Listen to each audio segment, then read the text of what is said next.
When did reading your contract save you from a con artist?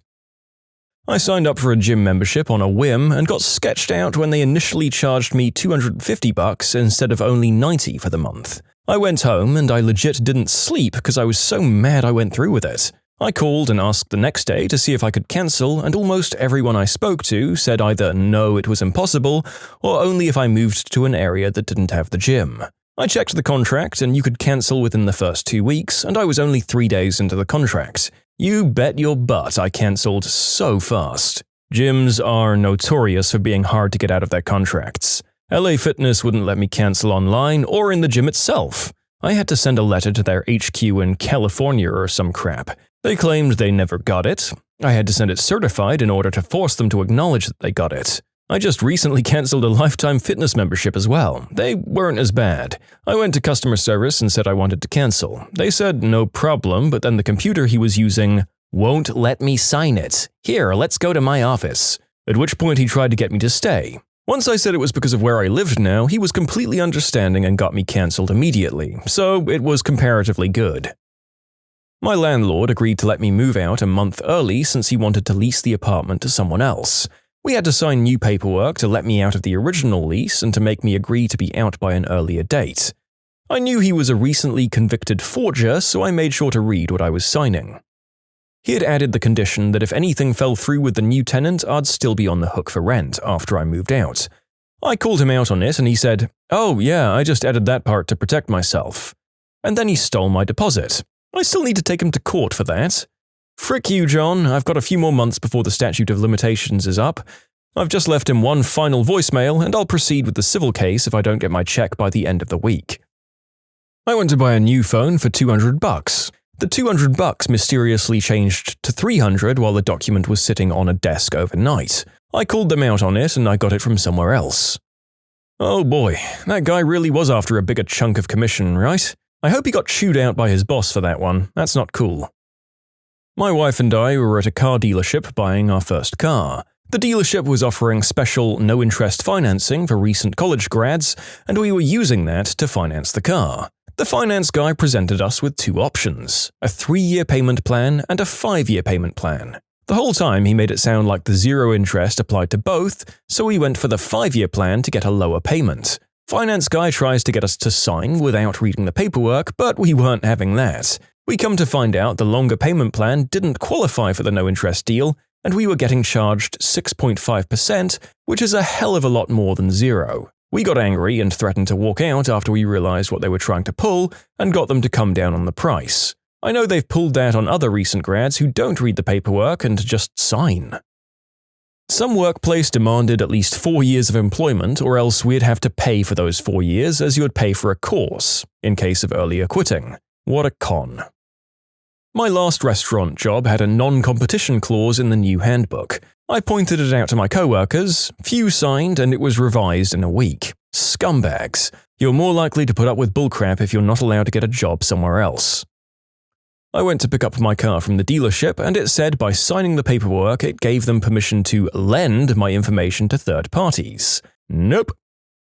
When I bought my new car 3 years ago, the finance department processed and had me sign paperwork at a certain price. Then they called me 3 days later and told me that their lender fell through and I'd actually have to pay an additional $100 a month. I brought in the paperwork with the price I signed for and the keys, told them they'd stick to the contract or they could have their car back with the additional mileage. Apparently this is a fairly common practice at car dealerships. Beware, folks. I'd taken some helicopter flying lessons and I was considering switching careers to that. So I found a flight school and applied for a student loan. Sally Mae was the only one that would cover it. And when I got to the final paperwork, the interest was higher than they'd told me over the phone, and the total payment to them was going to be well over $200,000. So I cancelled and didn't go to flight school. At my high school, they set up Wi-Fi for us to use.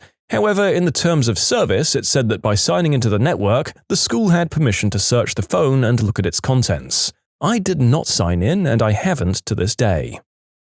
I work in the music industry. A label wanted to sign me, and the entire contract was in very, very broken English. Amongst the idiocy on the contract were such gems as signing over my name, copyrights to all of my past songs, and being held financially accountable for any physical albums that didn't get sold. F that. Buying my house. My husband signed the paperwork and I went in later that day to sign. I started to read through the loan application. The mortgage lender was like, "What are you doing? You don't have to read that. Your husband already signed it." And I was like, "No, I want to make sure it's what I want." The loan was $250,000 at 25%. Yeah, right. Didn't sign it and I got out of there. The mortgage guy said he was going to take me to court. I said, "Go ahead, it'll be cheaper than what he wanted me to sign." I took over all the mortgage stuff from then on. The mortgage guy was a friend of a high school friend of my husband and later got busted and arrested. He lost everything and had to have his parents bail him out. Also, the mortgage lender we'd had go through our FHA loan got arrested for selling bad loans. Do your research, people. I viewed this great flat and I was ready to hand over a deposit when I decided that I should actually read the rules they'd sent me once over again. I read the one they gave me when I reviewed the place, and it was a bit strict, and in general I thought it was silly to have written rules when you're paying that much, but then again, it wasn't anything I couldn't handle. Thank Odin I checked. The rules listed in the email were completely different and included gems like, if you wish to bring a guest to the house, you must put forth a request in writing at least 1 week prior and must be approved by all members of the flat. There will be no guests allowed after 10 p.m. Absolutely no guests staying over. Any guest that comes over will require a $20 fee to go towards water usage for the toilets. And I was like, you want me to pay over $1,000 a month for my own private room and not be able to invite people to come over without jumping through ridiculous hoops? I noped out real quick. There were a few other ridiculous things, but that took the buns. We were in the process of selling our business. My wife's car was registered under business. We sat down with our lawyer to discuss what's included in the sale, equipment, supplies, etc., and we clearly told him the car wasn't included in the sale. Well, guess what? We received the typed-up contract from our lawyer, and he had added the car along with other things. Thank God we read it and had it removed before signing it and sending it to our buyer's lawyer. A lease I once had said, "The landlord agrees at the renter's expense to blah blah," with the blah blah thing being a list of deep cleaning services to be completed at the end of the lease, like many hundreds of dollars worth. Similar story, I signed a lease which included a requirement that I steam clean curtains and clean carpet prior to leaving. I got the curtains done at a cleaner and did the carpets myself with a rented cleaner. The company did my inspection and claimed curtains and carpet haven't been cleaned. I argue and she says, "Well, you need to get it professionally cleaned, it's in the lease." Well, I knew it was BS and said, "Okay, get a copy of the signed lease and prove it." She rifles through a drawer and says, "I can't find it, but trust me, it's in there." I did nothing and nothing happened to punish me. I was sent a freelance contract for a job offer in the media industry. I was a graduate at the time with 2 years' experience. I was offered £6.50 hourly pay with the expectation that I must be available to work 37.5 hours per week. I had to use my own car for business purposes but couldn't claim expenses for fuel or mileage. And above all, the contract demanded full rights for the company to use any creative works I produced within 2 years before the start of the position. I didn't accept that job. 2 years before? What the frick? That's delusional. I could understand companies wanting rights to whatever you create on company time, but I just cannot understand why companies think they can just own their creative employees. Frickin' artists get shafted so much. I'm glad you read the contract and noped out. Yep, on behalf of all creative contractors, screw that kind of work. Working in just about anything to do with design, art, or performance is a frickin' minefield sometimes. Thankfully, there are some good bosses out there who understand. My husband, then fiancé, was getting ready to buy a used car that's often used for street racing and rally racing. He doesn't do that, but it is a fun car to drive. And when you buy one, it's pretty much sure to have aftermarket modifications if it's been owned by someone who used it for racing or as a status symbol. My husband had done his research, and neither of us were going to be taken for a ride, and even though this was the car we definitely wanted, we were prepared to walk away. It was fairly low mileage. The dealer, a third-party outfit, not a brand dealership, kept swearing up and down that the car was still under manufacturer's warranty and had no aftermarket mods. I was skeptical, to say the least. I knew that if the car had any aftermarket mods, the warranty would be void for that portion of the car, if not the whole thing, depending on the extent of the influence of the mods. I read every piece of paperwork they wanted my husband to sign and explained them to him, but I couldn't find anything that guaranteed the car was still under manufacturer's warranty. So I straight up told him to walk away from the deal unless they gave us a piece of paper that both parties signed that said exactly that. And they did it. Lo and behold, the car had an aftermarket downpipe, a really nice one that had been installed improperly. It was affecting the airflow through the engine and could have potentially caused permanent damage to said engine. It was going to cost us hundreds of dollars to either have it reinstalled properly or return the engine to its original unmodified state, which would give us warranty compliance. Yay! But surprise, jerks! We had a piece of paper that gave us a hold on their testes. They tried to avoid us for a week or so until we left them a voicemail saying that if we didn't hear from them in 24 hours, they'd be hearing from our lawyer. And that's how we didn't pay for having the car restored to warranty specs. We even got to keep the downpipe. It's kinda spiffy. You can submit your own stories to be featured here on the channel. The story submission link is in the description below. And if you want to listen to some vibey music in the background, check out easymode, also linked below, and subscribe. Mine wasn't really extreme, but my girlfriend and I were shopping for houses and we were checking out a townhouse-style condominium. The price was within our budget and the monthly maintenance fees were average for the area. It was an open house event hosted by a retailer, so the property's annual expenses were included in a pamphlet. I found that on top of the regular monthly maintenance fees, which were around $350, there was an additional expense of $800 every 6 months. I asked why there was an additional expense if there were already regular fees, and she responded that the extra $1,600 per year was used to keep the fees low. I responded that the fees are average for the area and many places in the same neighborhood are already lower. Long story short, it was a nice house, but we didn't pursue it further. I'm on board with the idea of condo fees if they cover things that I would normally pay for, like heat and water, snow removal, or garden care, and if they needed additional expenses for major upgrades like new roofs or doors or windows. But expecting 12 houses in the row complex to each kick in a $1,600 bonus every year without specific accountability isn't something that interests me. In the US Marines, I was enlisting for a program that's 5 years of active duty at age 19. I get the contract and it says 8 years. Nobody had ever mentioned anything about that. I ask and the recruiters point out it's an overall 8-year contract but only 5 active, and the other 3 years I can serve in the reserves or in the inactive ready reserve. They explain that the IRR means you're still eligible for service on paper but have no monthly or annual obligation except keeping your address updated, and that all it means is if World War III breaks out and they're drafting guys anyway, you'll come back in at your old occupation and rank. So I signed. Note that this was pre-September 11th, when we had no major wars going on. September 11th happens. I do 2 tours in Iraq while on active duty, and 6 months before my 8 years is up, I get involuntarily recalled and sent to Afghanistan for the final 6 months. I just bought a used car, and my wife and I had to bring our newborn to the shop. She hadn't gone number 2 all day, and I knew from her doing it a day earlier that a monster turd was brewing. Well, it happened in the finance office, and she pooped all over me. Now, just before this, we talked about the $250 cancellation option, how I didn't want it, how I sold cars in my past. We had a good conversation about it. Well, this jabroni gave my wife a digital paper to sign to reject it and zooms in to help her sign, but is really obscuring the fact that he had her sign for it. After I emerged from the bathroom, covered in watered-down number 2, I read the whole long form and caught it. He pretended not to know what the charge was, then he said it would take hours to manually redo it. I told him to get to it. It didn't take hours. I didn't know about the signature until after I got home because he gave me a digital copy of that on a USB drive. When I got home and looked over the digital part of the contract, I was floored to see and put together what had happened. That jerk saw us struggling with our new baby and thought he could steal $250 from us to pad the back end. First-time renter here, I moved out of uni residence to get my own place so I could take my family cat.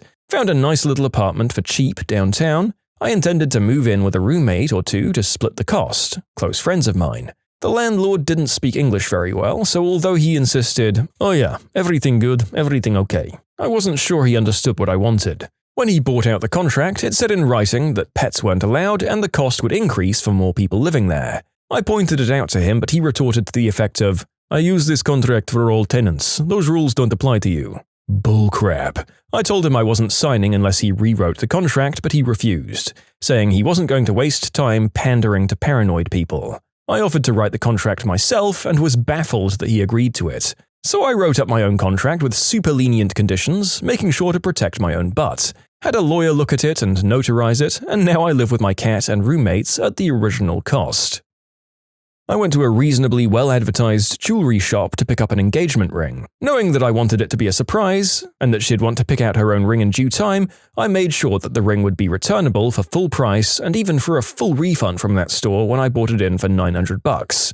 After the proposal, my then-fiancée found a ring she liked better at a different jeweler, so I went to return the ring. When I said I wanted to return it, the clerk said, "No problem, just sign this and we'll get you sorted out." I read the small paper and it stated something very close to, "I now confirm this sale to be a final sale and cannot be refunded or returned for any reason." I read it, pen in hand, looked at her and said, "Why would I sign that?" She took the slip back, got her manager, and I was able to get the full amount returned via the same way I paid on my debit card. For those interested, it was a People's Jewelers in Vancouver.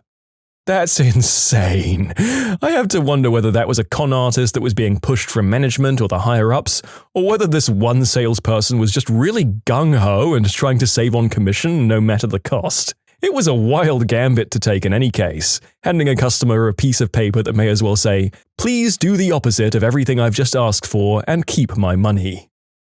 When we were young, my friend signed for a pre-owned Audi and came over to my house. Said it was like $300 a month and the contract was in his glove box. I read the paperwork and told him, "You know this says $550 a month, right?" He was clueless, but thankfully it was over a weekend, so Monday morning he went back and caused a scene to give the car back without penalty. My wife and I were 3 days away from signing paperwork to buy a condo, and they sent us the latest, and we noticed that they changed the interest rate by a tiny amount, like 0.2%. They said the change was because they reran our credit, so they altered the interest to reflect our current credit rating. That left a bad taste in our mouth, so we said no thanks and walked away. The next week, my company got bought out and they moved us out of state. If we would have signed, we would have had to either immediately sell or quit my job. We bought a new RV and received a coupon for 3 nights at a luxury RV campground park. Of course, to receive the free nights, we had to sit down with salespeople trying to sell us a membership first. My ex was very gullible and gobbled up the free cookies and sales pitch after they showed us the beautiful photos of their campgrounds all over the state. There were many promises made of ocean views, clubhouses, swimming pools. I was young and he was definitely the one in charge at the time, so the next thing I know, the 3 free nights turn into a full-blown membership with extremely pricey annual fees. But now we can camp anywhere, anytime, right? We head out that weekend to the dedicated property for the free night, and it's an absolute crap hole. There is no ocean view, the pool is covered in scum, the clubhouse has the smell of a mismanaged senior home with 3 residents staring at us oddly. Basically, it's a gravel-lined trailer park for people who live in their RVs. I'm angry, the kids are sad and trying to play on the rusty swing set. We bailed out that night after driving 3 hours, and the next morning he tried to cancel. They'd told us we could cancel at any time, but… yeah, right. After rereading the contract, this was a lifetime membership and you couldn't cancel it without following their exact fine print instructions of cancellation via certified mail written in the blood of your firstborn. It also had to be sent within 48 hours of signing. These jerks send people away for 3 days to a dump so that when you come back you're contracted for life like a timeshare. Luckily for us, my witch fit got us home within 24 hours, wrote up their ridiculous demands for cancellation, and booyah'd right out of there. They tried to not refund us despite it all, and I threatened them with litigation, so they finally did. I have a scathing Yelp review about them that gets regular votes for being useful and funny. They recently tried to get it removed and failed. Suck it, you dirty, rotten leeches. I went to sign up at a Snap Fitness, and it said they'd charge a $50 gym enhancement fee every year. They said it would go towards equipment upgrades. I told them that's what my monthly fees should be going to. They refused to remove the fee, so I bailed and went to Anytime Fitness. They immediately proceeded to pull the same crap, plus the key fob to get in was going to cost me $70. You can buy a pack of 100 of them from Amazon for like $20. They too refused to budge on their conditions, so I backed out. Eventually, I moved to an apartment with an on-site gym, so that worked out for the better. I looked at renting a house about 7 years ago, and the homeowner had inserted some of her own clauses into the standard tenancy agreement. Now, this is absolutely fine to do, but they were purposefully put into different sections of the document, so if you read the part detailing security deposit, you wouldn't see her additions. She put them in another area of the paperwork. One clause was that no footwear of any kind can be worn inside the property. Failure to adhere to this means the whole property's carpeting must be professionally cleaned. Another was the waiving of the mandatory notice period before the homeowner can come by and inspect the property. There's supposed to be a minimum amount of time they must give you notice-wise before they can come over, unless there's a serious property fault, like a leak.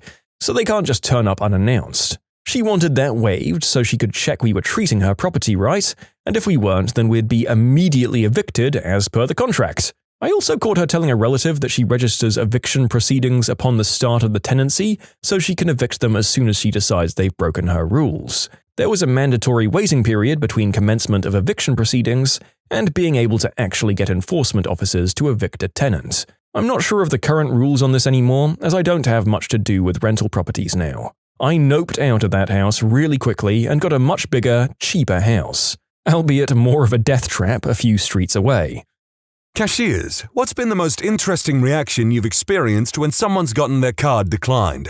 Not necessarily a bad customer behavior story, but one that I'll share anyway. I was a cashier at a chain hardware store, the big orange one. A mom, dad, and a few kids, all in ill-fitting clothes but pleasant as all get out, come up to the register and look like they're having a rough day. They have 3 carts full of merchandise, all basic stuff. One of everything you would need if you were moving out or starting from scratch. Toilet paper, cleaning supplies, mop, broom, light bulbs, carts full of just everything you can imagine. I ask, "You guys moving to a new place?" The mother says, "Actually, our house burned down." I apologize for their circumstances and continue to ring up their items. The total ends up over $1,000. I run their card and it's declined. At this particular department store, you're allowed to discount a total up to $50 without manager approval. So I do that and it's still declined. The parents look like they're at their complete breaking point but are taking it so gracefully for a family with 3 kids who just lost everything. The mom tears up and starts calmly making decisions about what to put back. I asked them to hang tight, pulled the manager aside and explained the situation. The manager and I walked back to the family and they are still eliminating things. And my manager took 50% of the entire transaction, then added a 10%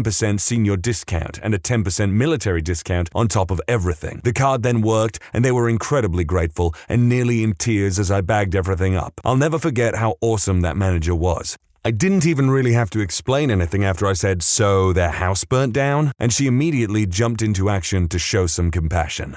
A good old story about human kindness and compassion. Well, ain't that just peachy now? I was working at a mega bookstore. A man came up with 2 or 3 serious philosophy books. Then he flicked his credit card at me. Don't do that to a cashier, just don't. I said nothing and swiped his card. It declined. The screen asked me to call Amex. I tell the customer I have to call. He hisses at me not to say it so loud. I had a phone with me, so I made the call right there standing at the register. Amex tells me to confiscate the card, if you believe you can do that. So I say, sorry, they tell me I have to take your card. He screams, "My mother is a crunt minus the R. She cut me off." I cut the card in half. I still feel good about that day. Literally cannot stand that attitude. This person sounded like they were just a little jerk, so I don't blame their mum for cutting them off. The fact of the matter is, people, your parents may have brought you into this world, but that doesn't mean they have to be responsible for you forever. I've talked about it before, but personal responsibility is just something that you have to accept eventually when it comes to living your life and being responsible for yourself and the way that you behave and treat other people. We see a fairly clever smoke and mirrors routine at my liquor store. Customer comes in, walks to the spirits hard liquor section and puts 1 bottle under their shirt while packing up a second and walking back to the register with it. They attempt to buy the second bottle with a card that they know will decline. Then they say they have to call their bank and dial a number as they leave. Misdirection works. These goddamn alcoholic criminals can learn misdirection and deception, but they can't learn the 12 steps. Cashier at a drive-thru. I took his card at the first window, told him it was declined. He says, "All right, I'll just go, I guess." He pulls up to the next window, demands his food, then slams on the gas, pulling away, almost crashing into another car. That boy wanted his Wendy's.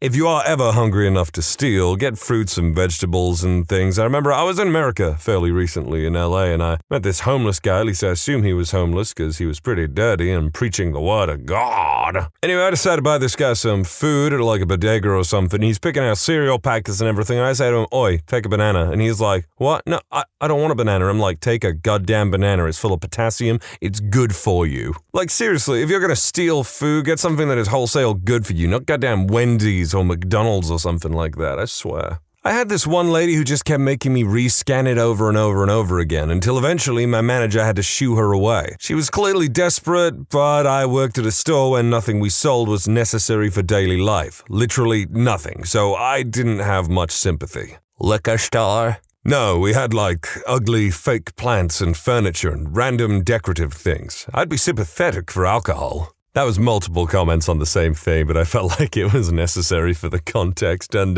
yeah, I wouldn't be that sympathetic about that either. I was at a fairly uncrowded Walmart in a nice neighborhood at about 11 p.m. and my card didn't get declined, but there was something strangely wrong with it. It was the only form of payment I had. The cashier kept trying to punch in numbers and doing all sorts of computer stuff, and he needed to see my driver's license for some reason. It was taking forever, and I became overwhelmed with paranoia that it was a Jason Bourne type situation, that I swiped my card and an alert came up on the screen with a big red X and a code that meant he needed to stall as long as possible until men in suits could surround the building and I could be apprehended. I was sweating bullets and thought about running, but then it finally went through and I could take my milk and Reese's home. My man out here buying some Reese's Pieces and he thinks he's gonna get Jason Bourne. My God, buddy, I need to tell you something. It's okay, but you are not the one. Mostly it's just, "Oh no, that should definitely go through. Try it again. Fails. Let me check the bank." Calls and moans at the bank for a bit. Now try. Works. Now that I think about it, my card has never been definitively declined. I've had times where the tap doesn't work or it's like, "You're suddenly spending a lot of money. Is this actually you doing this?" Yes, it is. Okay, and then it works again. I had one lady who screamed and accused me of purposely making her card decline to embarrass her, as if a 16-year-old making minimum wage somehow could manage that or would have any reason to do that to a stranger. I don't doubt that, but teenagers can be excessively cruel. Back in the 90s, I worked for Rumblos. Had a guy pick out a new TV and VCR, wanted warranty. Nice easy sale. Trouble is, I noticed the signatures were a bit different, and in those days, anything over £100 you had to phone through for authorization. So I did, and the card was stolen. Lady at the other end of the phone said I was as much as possible supposed to hold the line and keep the customer in the store as the police had been called. So I say to the guy, "Sorry, it seems their system is playing up, so it's going to take a while for the authorization to come through." He seems fine with it. Waited and waited what must have been 20 minutes and another customer said, "You know what, mate? You're making it look like he's stolen that card." I told him that I was just told to wait for the authorization code and that would take a while. Because their system, yada yada yada. Card bearer pegged it out of the shop. I could now explain to the Good Samaritan that the card was stolen and in the nicest way possible that he was a butt and he should keep his thoughts to himself. Got paid £50 for the card, handed it to the police who turned up about 5 minutes after he'd bailed, told them what he was wearing, but he was long gone. Wow, both those men were tosses in the end. Several years ago, the day after Christmas at Target, a woman has 3 carts full of marked down Christmas merchandise. My scanner was broken, so I had to hand type each UPS code in by hand. Needless to say, it took a while. The customer snottily complains about how much I was inconveniencing her by taking so long. Finally finished ringing up her purchases, and she hands me a card. Declined. She had me run it again. Declined. Again. Sighing outrageously, she pulls out her wallet and flips it open. I swear the woman had like 20 credit cards. She starts wiggling her fingers over them like she's picking a tarot card. Hands a new card to me. Declined. Another card. Declined. Has me try several cards more. All declined. Finally, super frustrated, she writes me a check. In mounting glee, I tell her it's declined also. She slams her front card away and stomps out the exit. Lady behind her asks if her items are up for grabs. I say, "Yep," and proceed to watch as a horde of people ravage the contents of the carts. It was awesome, like watching sharks eat chum. I still think people are generally better off without credit cards because some people just can't be trusted. I had a customer that was yelling in multiple languages in my lobby demanding a refund onto his gift card. We had already made his drinks, but he said it took too long. Smoothie shop midsummer. It's going to take a bit as always. The guy wouldn't stop yelling, was trying to take other customers' smoothies to replace his, even though his were in his hands, all good. After trying to convince him that I absolutely cannot give him a refund on the gift card without the actual gift card and number, he finally walked up to the register, deliberately knocking over 2 stanchions with the guided rope between them, then proceeded to flick the 2 gift cards at me, both missing and going over my shoulder. The craziest part is in the end, he actually didn't pay on the gift cards. He paid in cash, wanted the smoothies refunds put on these non-reloadable gift cards, but also to keep the smoothie. At that point, I went to hand him back the cards. He dropped his smoothie, one was mostly gone, and kept the other, and just walked out the door, leaving $50 in gift cards. Utterly astounding interaction. Yes, I agree. What an ignoramus. I had a lady break down and start crying. While she was in the line, she already looked like her world was falling apart. I don't remember what it was she brought, but I don't think it was more than $30, and the guy behind her offered to pay for it. More crying ensued. You know, I'm sure most people would feel sympathetic to this crying woman, but I bet there's someone out there, a Squidward of a human being, who's just like, okay, lady, let's keep the line moving. We've already established you can't afford it. Go on, leave. That'd be awful. But even then, as cruel as that might seem, it's not even the wrong response to have to it. I was moving from Tennessee back home to Ohio. I had my entire life in my car and it got towed in the college town I made a stop in to have lunch with a friend. I had $100 to get home, costing me $120 to get my car out. My friend covered the $20, but I only had a half a tank of gas to get home. Was counting change at the gas station I stopped at. Needed about $10 to get home, I believe, and started crying and having a panic attack. Went to the bathroom and came back. The cashier told me the guys behind me filled up my tank and to have a safe trip home. More crying, and it was just a really good feeling to know there are decent human beings in the world. Well, if I had an interaction that sweet on my travels back home, I'd be singing all the goddamn way.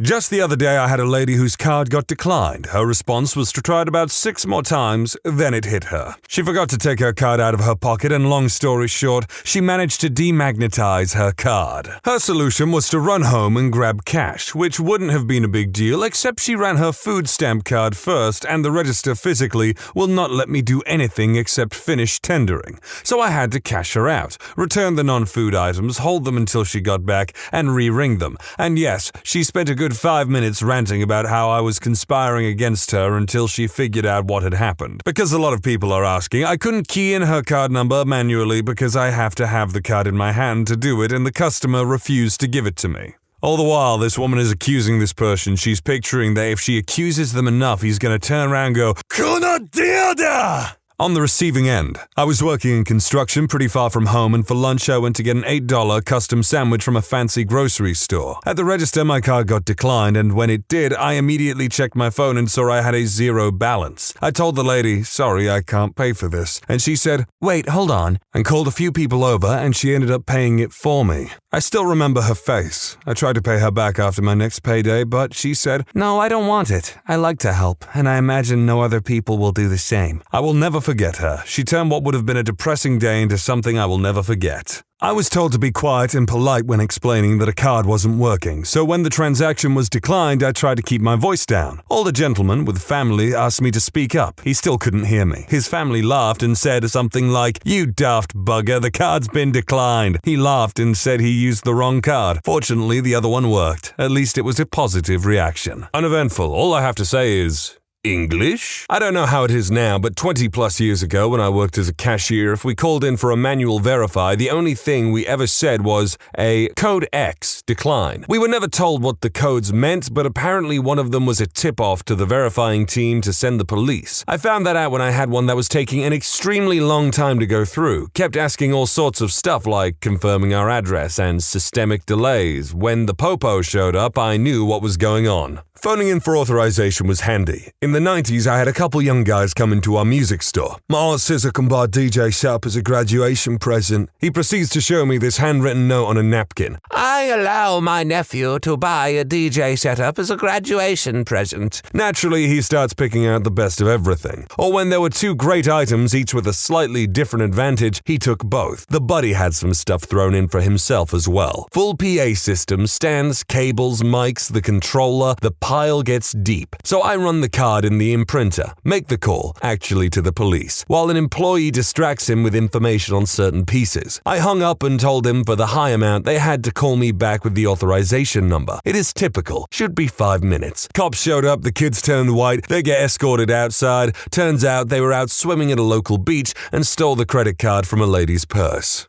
I'm just gonna say, screw them kids. Like, it's one thing to steal physical money from someone, but to attempt to accrue massive credit card debt on someone else's card, that's just scummy. I know that the banks usually reimburse you if you get found being a victim of fraud, but they deserve a swift kick in the nether regions. I was 16 years old, working for minimum wage at the Jesus Chicken restaurant. A guy and his daughter came in and she was in a gymnastics uniform. They order and she starts telling me all excited about how every time she has an out-of-town competition, they try the local chicken chain together. Their total was only $16, but his card got declined. He pulled out a second, but it declined too. She looks disappointed and he tells me to cancel the order. But it was only $16, so I run to the back and grab my own card and run it through. They get their food and he lingers behind to thank me and tells me that he's going through a divorce and they probably wouldn't have gotten to continue their tradition if I hadn't stepped in. I felt good doing that for someone without expecting anything in return, but to my surprise, right at closing that night, my manager comes to the back and says someone is asking for me. The guy came back and gave me $30 and thanked me for making his daughter's day. Since a lot of people seem to have questions about the money and/or validity of this event, I'd like to address them. My card was a debit, not credit. Don't know why that matters. When the guy came back at closing to give me the money, he had plenty of cash on him. My guess is he had it back at his hotel. He thanked me for making his daughter's day because he'd been going through a rough divorce and his soon-to-be ex had most likely cancelled his cards and had been pulling stunts like that a lot, hence the backup stash of cash. I paid for the food instead of having them come back because my parents had been talking about paying things forward in our family, and I wanted to do something nice for someone besides it was only $16. Jesus Chicken is Chick-fil-A. Yeah, I admittedly just wanted to know if Jesus Chicken was a real place, so I'm glad they answered that.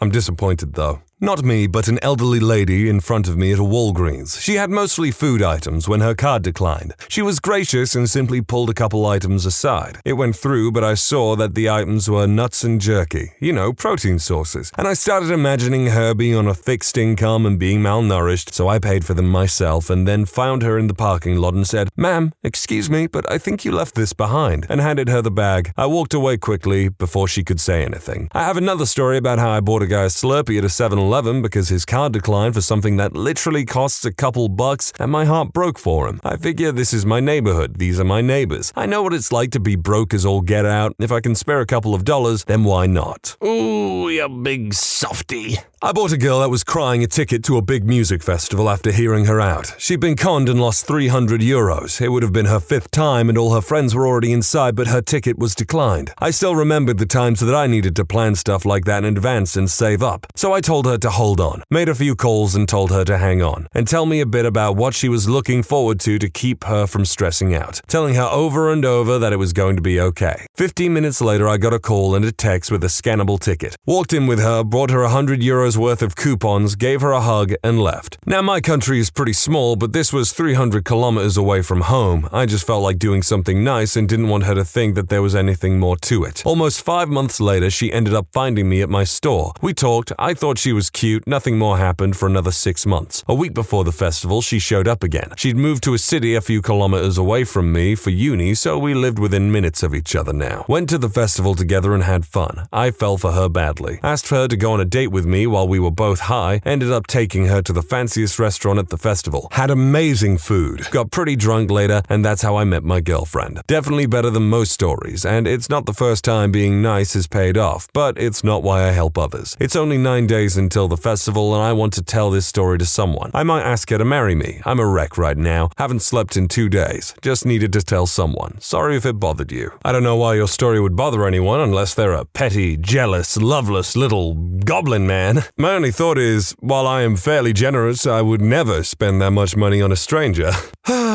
This happened to me and I was mortified. In my defense, it wasn't declined due to lack of funds or available credit. I went to Nordstrom's or Macy's to pick up a few items for a holiday. I think the item in question was a purse for my mom. It wasn't expensive, but it wasn't cheap either, like $250 to $300. I had placed the order online for pickup in store. Walk in, talk to the lady, get item, and go to the register. We tried to run my card, bam. Spam. Declined.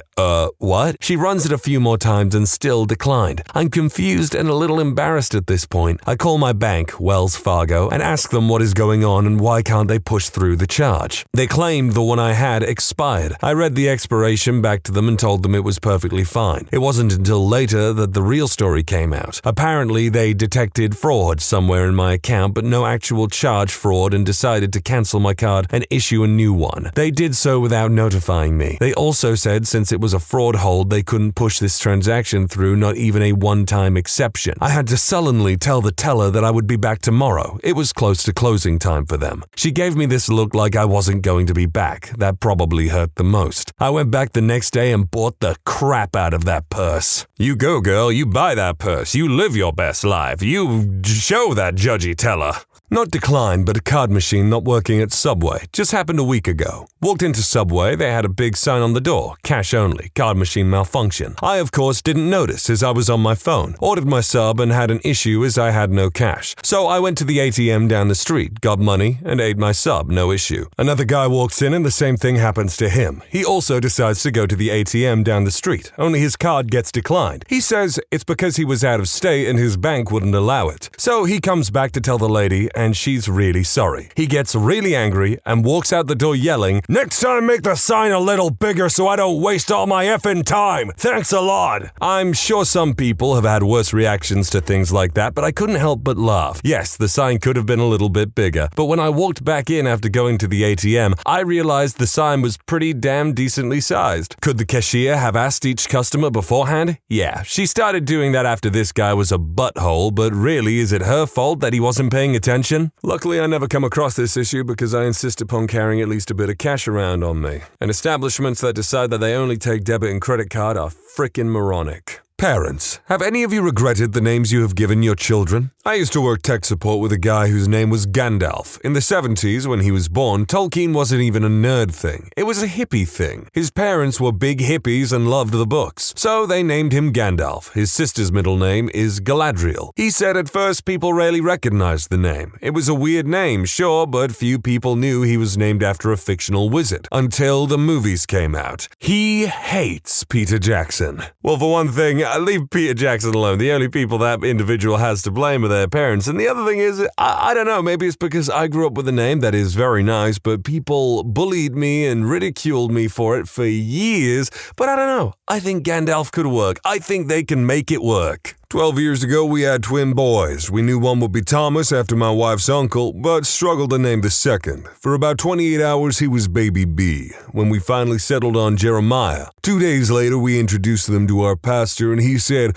"Oh, cute, Tom and Jerry." I looked at my wife, and we were both thinking, oh, we did not just do that, but we left it. My God, the fights those brothers must have had. My friend's parents met during the 60s and they were/are crazy hippies, and they have practiced a lot of different religions. When my friend was born, they decided to give him 14 middle names: Dorsey, Abdul, Jaleel, Francis, Brian, Albert, Barney, Willie, Kowalski, Jeffrey, Faith, Love Star, Breeze. He has a common first and last name, and they said all of that at graduation. Well, goddamn, they might have practiced a lot of different religions, but clearly the son took on Christianity because he honored the crap out of the name his mother and father gave him. I mean, I guess at the end of the day, it's a middle name. It's avoidable. I work in a social services agency that deals with children. The names I have seen are quite amazing. Along with random variations of names and brands of alcohol, you get some interesting biblical ones too. Like the 3 kids in one family named Meshach, Shadrach, and Abednego. The one that I cringed at the most, though, was this poor little girl named Erotica. They are not even giving her a chance.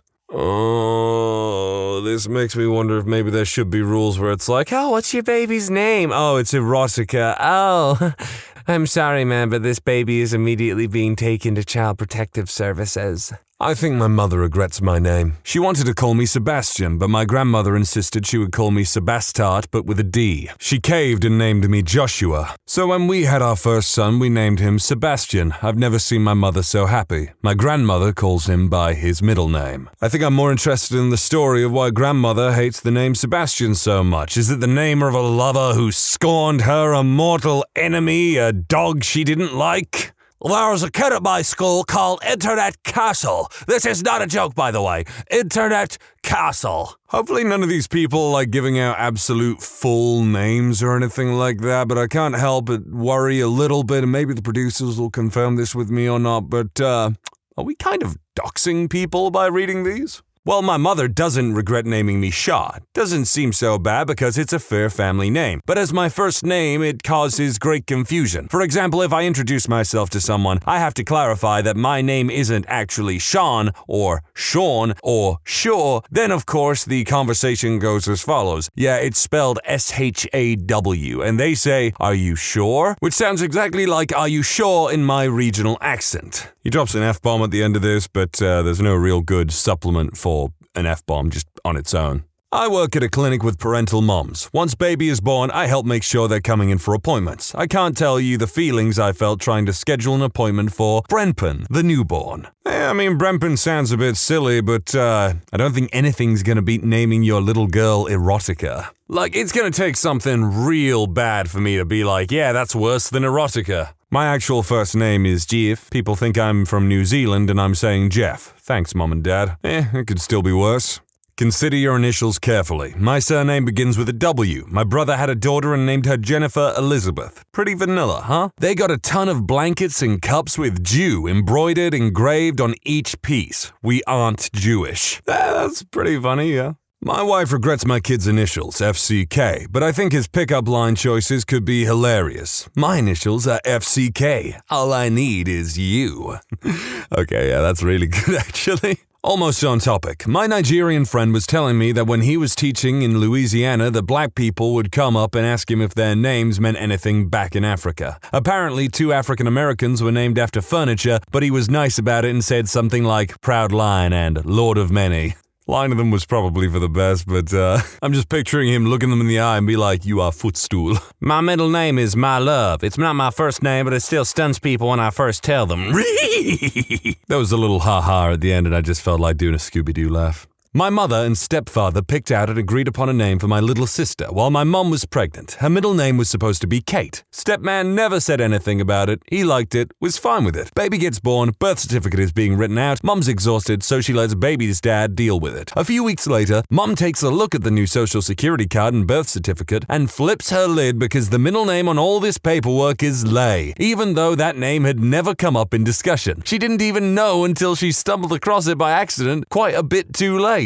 My parents are hippies that grew up in the 70s. Thankfully, I got away with a reasonable name. Jem. I've seen Jem in the holograms. My 2 younger brothers are named Conan and Torald. Our parents have never expressed regret over any of our names, though. I'm a guy, and my parents were inspired by Harper Lee when naming me. They were really hoping for a girl, and the first choices for names were Kitty or Jem with a G. My dad said they didn't think of any boy names until after I was born. Then they remembered the character in To Kill a Mockingbird and changed Jem to J-E-M. Voila! Torald. A pretty cool name. And what is with these hippies naming their kids after fictional characters? Even I have a name that's it's not specifically, but I share a name with a few popular fictional characters. My first name is just a letter. It gets better. I have an identical twin brother, and his first name is also a letter. We each have normal middle names, but letters is first names. It's because my dad thought it looked elegant, and not typical letters. I'm talking about 3 of the last letters. Thanks, Dad. Filling out any sort of paperwork for damn near anything is a pain in the butt. I know I can change my name, but I don't want to go through that hassle when I'm already used to the crappy name I was given. To answer OP's question, my dad doesn't regret it, but my mom wishes he would have waited until after the epidural wore off from her C-section to name us. The names are X and Z, so much for privacy. I posted this as a reply, but I thought I should address the justified claims indicating my mom might have gone along with the letters X and Z as first names. So I asked my mom why she was out. She's 5 foot and 95 pounds, she's an emergency room physician, and when the day arrived for my twin and I to be born, she didn't have any contractions. Typically, twins aren't carried full term. But here we are 9 9 months later in full term. The obstetrician decided that a cesarean would be the safest choice considering my mother was 40 at the time. The anesthesiologist administered the epidural, but it was too large a dose for my mom, seeing as she's such a tiny person. When my mother was having a hard time breathing, she told the anesthesiologist that she knew the area above the diaphragm had been numbed and started to panic because she couldn't breathe, and so the anesthesiologist administered a dose of Valium, so my mom became unconscious. When she awoke, she realized for the first time that my dad definitely married up.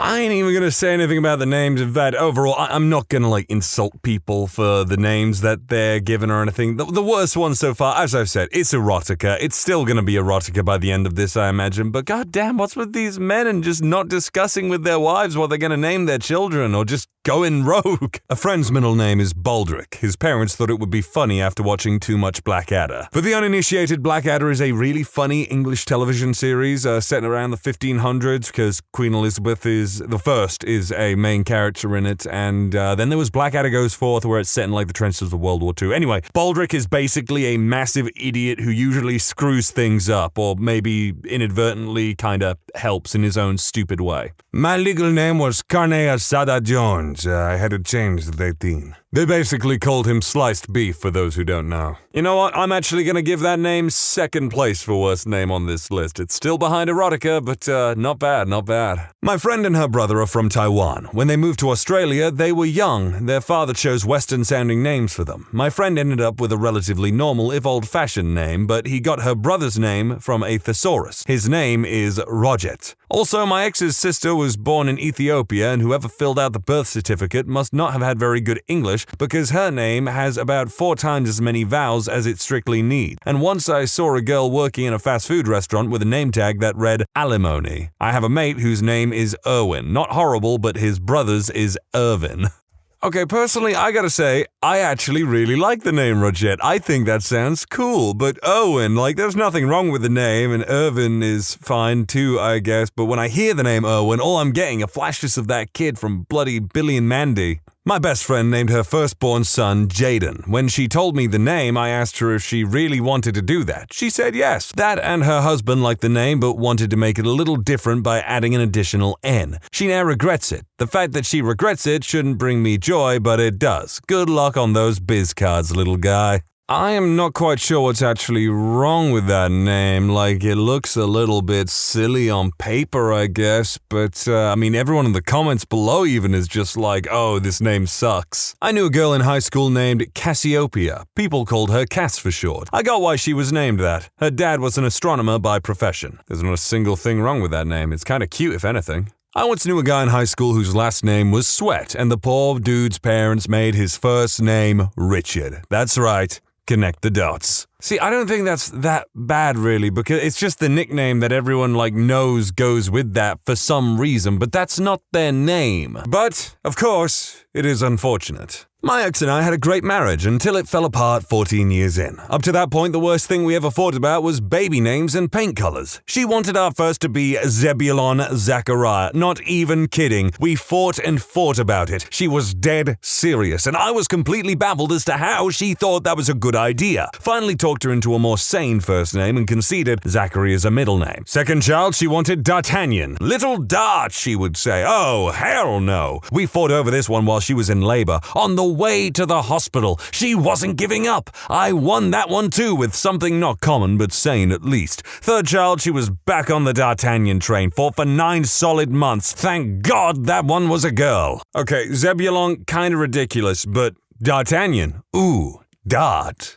Darty boy, D'Artagnan, my friend. Nah, D'Artagnan sounds cold as fur. Maybe you could shorten Zebulon to just Zeb. That sounds kinda cool. Just Zeb, though. Do not put Zebulon on the birth certificate. I went to a summer camp with a guy called Raymond. Seriously, first name Raymond, second name Raymond. Naturally, we gave him hell for it. Me. So, were your parents drunk or something? Raymond squared. I was named after a very well-respected relative, actually. Me. So, were his parents drunk? He didn't talk to me much after that. 10 out of 10 roasting, I'll give you that. But see, this is why I don't really make fun of people's names or anything like that, because you do not control your name when you are born. I'm not going to take the mick out of someone for something that they didn't have a choice in. My husband and I had a deal. If it was a girl, I got to pick, and if it was a boy, he did. Our son's name is Loki. I'm not a big fan, but he loves it. I keep hoping it will grow on me. Norse god of mischief? You're just asking for a little Hellraiser at that point. Now I got that picture of the grim adventures of Billy and Mandy in my head, where Billy goes to Valhalla and Loki is like this skinny guy, like pulling on an elastic band, and Odin goes, "Loki, remember what happened last time?" as he points to his eye. Yeah, all you normies will bring up Marvel or something, but frankly, I'm so totally goddamn done with Marvel. We named our daughter Isabel because it was a name on both of our lists that matched. We wanted a long name, something regal but could be shortened up. We talked about Elizabeth, Victoria, those sort of names. Decided on Isabel. My only regret is we did this as Twilight was dying down and everyone assumed her name was Isabella, even after I spelt it out over the phone for them several times, with an E on the end, Isabel. People would ask and still ask,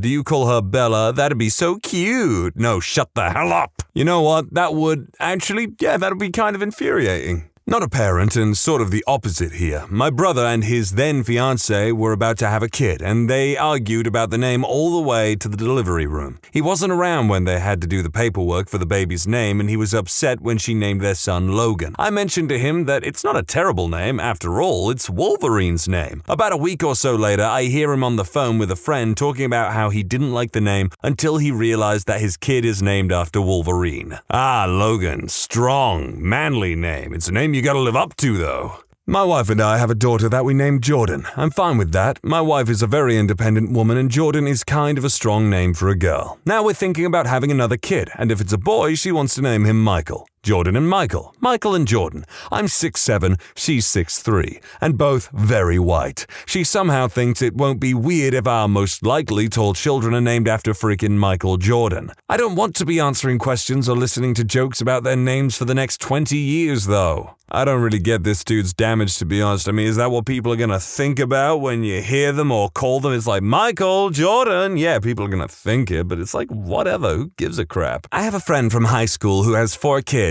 Oldest is Landon, perfectly normal if very popular. Second is Caden, getting more odd, but still in the realm of normal. Third and only girl is Kensley. Now you're just making things up. And she's due any day with her 4th, Brogan. I really hope they are done since the names are getting progressively worse.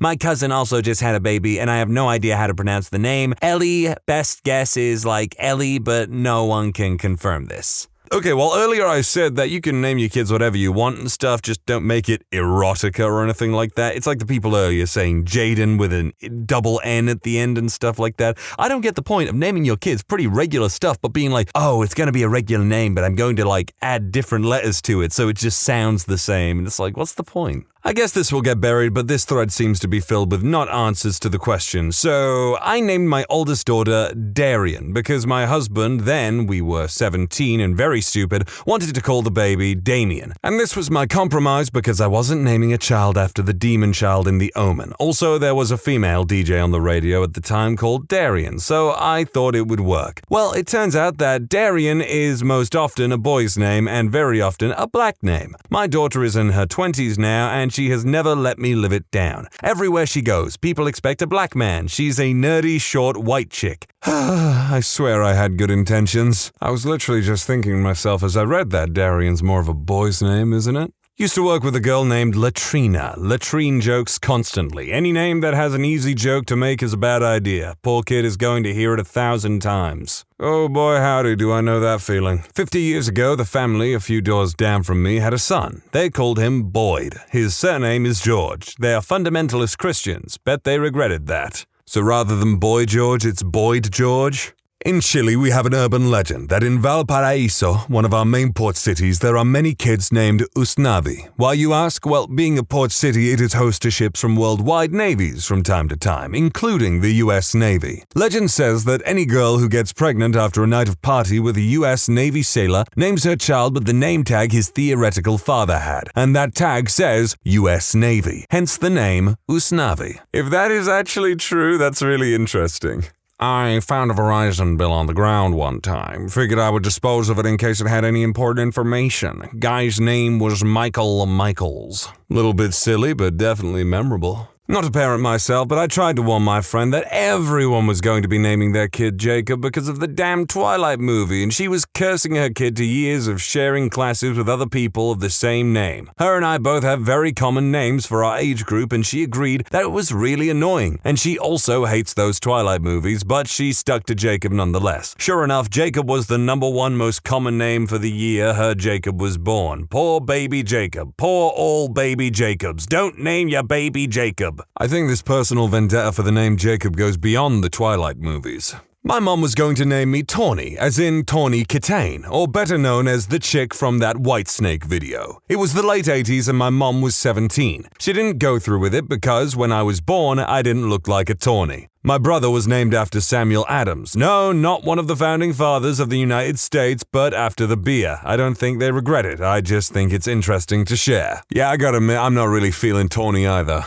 My mom wanted to name me Stuffin'. What the hell is a stuffin'? I don't know, bro. Maybe she just thought it was cute. My wife is fortunately somewhat more sensible than me and vetoed all of my wacky name choices, so I do not have a Shamalar, nor a River, Temperance, Winfred, or a Ford. I'm still a bit sore about Winfred and River, but I do concede that she had a point with the rest in hindsight. I was allowed more leeway with the middle names, and my eldest has the middle name Neris, as in Major Kira, which would be fine except that it's spelled exactly the same as a Welsh name, which is pronounced Neris, which is entirely not what I was going for. My son's middle name is Zed, so when anyone asks him what the Z in his name stands for, he can say Zed, which I thought at the time was really cool. Then sometime thereafter I came to the conclusion that it was stupid. Now I don't know what I think. He seems to like it though. Oh, and my daughter whose middle name is Storm is afraid of thunder and lightning. That last bit is pretty cute. Also, I don't know, I think some of the names this guy comes up with sound pretty cool. Not the namer, but the named. My rents named me Andrew, but it was recorded as Adnru. Apparently, my mother noticed soon after, but didn't actually care. She then lost my birth certificate, so I never knew. I found out when I got it replaced trying to get my license. I had to file court papers and everything to get it changed, and she thought the whole thing was hilarious. So no, my parents didn't regret anything. This has got me paranoid about my own birth certificate now.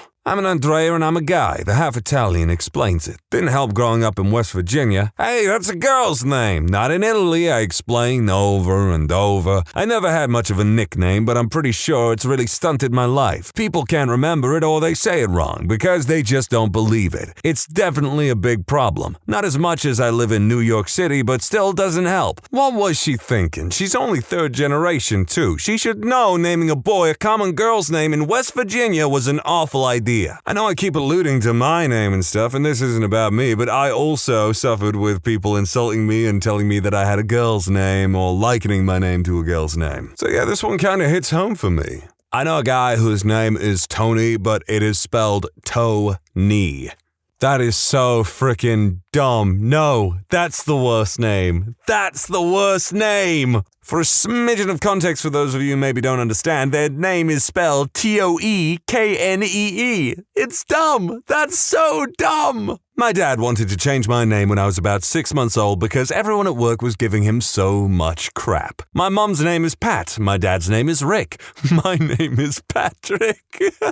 People who have ever hired homeless people with the "will work for food" signs, what was your experience like? One super cold night over Christmas break a couple of years back, my roommates and I were walking to Taco Bell and saw a homeless man laying in the parking lot. He had a cheap, thin blanket, so we brought him some food and asked him if he wanted to spend the night inside, and he came back and stayed at our house. Via Facebook, we helped him find his daughter, who he hadn't spoke to in a couple of years. He was able to wish her a Merry Christmas. I spent the night worrying that he would steal everything in the house. When I woke up, the blankets were neatly folded, and he had left us 2 pairs of socks and some deodorant. A week later, we came home to find that someone had raked all of our leaves for us. Haven't seen him since, but I hope he is well. 10 out of 10 would do again. Lovely story, dig the human kindness. I myself could not help someone to that degree allowing them in my home, but that's because I have skepticism and doubts in people's human nature. In college, I got my fraternity to hire a homeless guy I always talked to do security for our parties. I went to college in a pretty crappy city, and my fraternity never turned people away from our parties, so we sometimes had to worry about gang members wandering in. I actually met a former Latin king who was pretty cool. The school wouldn't provide security since it could be seen as them condoning underage drinking, so I suggested we hire this homeless guy I knew who was always at my go-to Munchies gas station because he had actually helped me out when I almost got mugged once, and knew a lot of the less than savory characters. We told him we just needed him to let us know if there was anyone he knew might cause a problem. Dude was more professional than most bouncers at the bars I've been to. He made everyone that wasn't obviously a student show their neck and wrists for gang tattoos and ran a tight goddamn ship. Our president ended up getting him a bouncer job at a club downtown. That's a little more my speed. Give a man a fish, teach a man to fish, yada yada yada. I'm sure you all know the saying.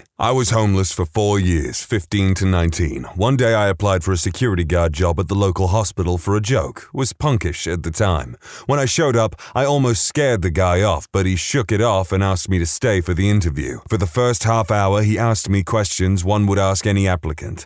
After he finished, he looked at me and asked me my story. We sat and talked for close to 2 hours. I got my stuff and was preparing to leave when he came up to me and told me, "Cut your hair, take off the piercings, and be here on Wednesday. You look like a guy that could use a chance in life." I went back to my hole that night and thought things through. It was August 16th, 2001, and I've been off the streets ever since. Sometimes all we need in life is a chance to prove ourselves. That last bit rings so true, but it's such a shame because I've seen a lot of people squander that opportunity in turn or short-term satisfaction. I once picked up a hitchhiker that was trying to get from Washington to New Mexico when I was camping in Yellowstone. He had family in New Mexico that offered to help him and had a good job lined up. He just had to get there. So we packed him up and took him back to Colorado with us. He stayed on our couch for a week or two and picked up our mess and took care of maintenance I grossly neglected. My roommates and I were in college at the time and partied 3 to 4 days a week, so you can imagine the mess. The little money he would get from doing odd jobs for neighbors and such, he would buy food and beer for all of us. One day I had an errand to run about 50 miles closer to his destination, but still 300 plus miles from where he needed to be. He came with me, and when he got out of the car, handed me a letter and said, "Don't read it until I get home," then walked through a field straight towards the Rocky Mountains. When I got home, we all read the letter, and it was the kindest set of words I'd ever received.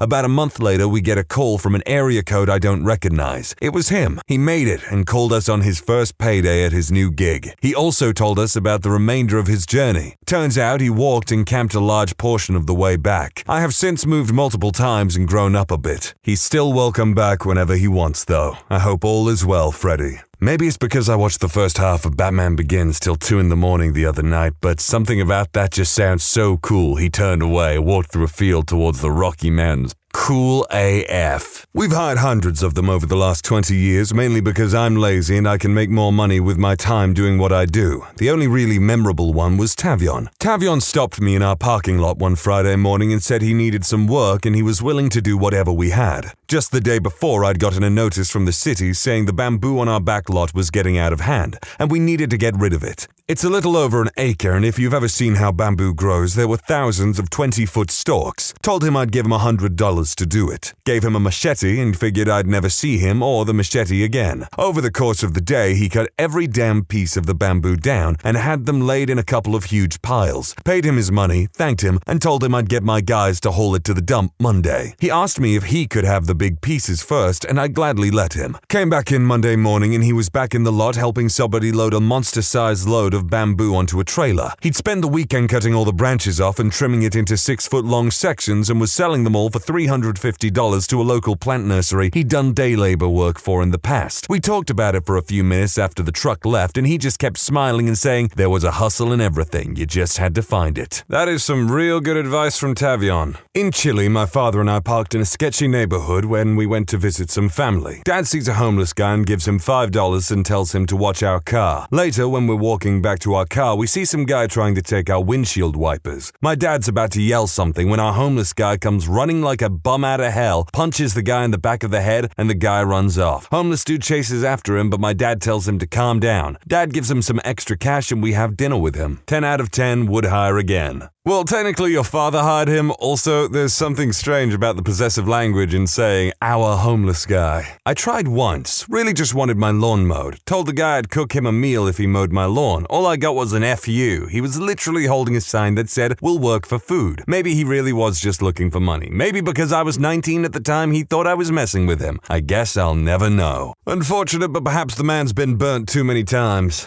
Unsure if he was homeless, but a young man on a bike asked to paint the numbers on my curb for a donation. I was noticing that it was illegible just the other day, so made sense to have it done. He'd done my neighbor's house and it looked good enough, so I said yes. We chatted a bit. He said he'd been laid off and couldn't find work. I ended up giving him $10 for about 10 minutes of work. He did a really nice job. 2 cans of paint, a pack of number stencils, and his positive attitude was a good investment on his part. I well and truly hope things worked out for that guy. Sometimes when you fall on hard times, you might not have a glamorous backup plan or anything like that, but as long as you're making money, as long as you haven't given up and just decided to wallow in your failure, I'd say you still have a chance of picking yourself back up. My parents have a house in Florida they rent out. My dad was down there doing repairs to it when a homeless man on a bike stopped by and asked if my dad needed help. Dad decided to hire him. Alton, the homeless man, helped my dad repaint the house, mow the lawn, and cut out all the overgrown plants. When the house wasn't rented and my family was up north, my dad paid Alton to mow the yard and keep an eye on the place. While working with my dad, Alton asked my dad if he could borrow some money to buy some nice pants and shoes for an interview he had for a job. Dad wasn't sure he could trust him yet, so instead my dad took him out to a store and they went shopping together for these items. Alton got the job as a chef and eventually got himself a room in a house with some other guys. Occasionally, Alton will ask my dad for some emergency money and he always finds a way to pay it back. I find it interesting that my dad was so open to work with Alton due to him being both black and poor, those being 2 types of people my dad can say judgmental things about. Either way, I'm glad it all worked out for Alton. Words and the things people say can certainly give us a good insight into the thoughts and feelings of those around us, but at the end of the day, when an opportunity arises, it is the actions people take that they should be truly judged on. My family gave a man a job around our farm who was homeless. He stayed at a house on our property and worked on various jobs. He was a great guy and just made some mistakes by getting involved in illegal substances. He was a great worker and did a lot of good work.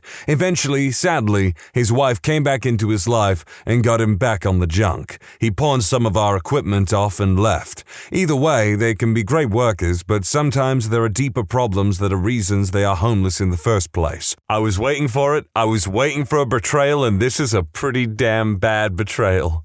Pretty late to this, but hey, I feel good for what I did. I was a shift leader at a Hardee's, Carl's Jr. for you West Coast people, and it was perfectly located near where the homeless and all the skate kids hung out at. Both groups used to come in and harass everyone before I became a shift leader. Once I got to that point, instead of yelling and kicking them out, I decided to sit them down and ask what's going on. Come to find out, many of those teenagers and kids were either living in abusive homes or even homeless. I got the idea to keep the food people mess up and even using my manager meal to feed these poor kids while I could. I became real close with many of them, and to this day keep up on all of them. One in particular used to be in and out of jail a lot. I promised him every time he comes out, I'll buy his first real food. Well, after a while I moved jobs and got him a job where I worked at. A few months later, helping him out with what I could, he got a place. His girlfriend, who was pregnant at the time, moved in and they are doing great and their baby is adorable. Being able to help and understand so many of those kids now really changed my view on so many kids and why they act the way they do. I really have nothing else to say except good job. A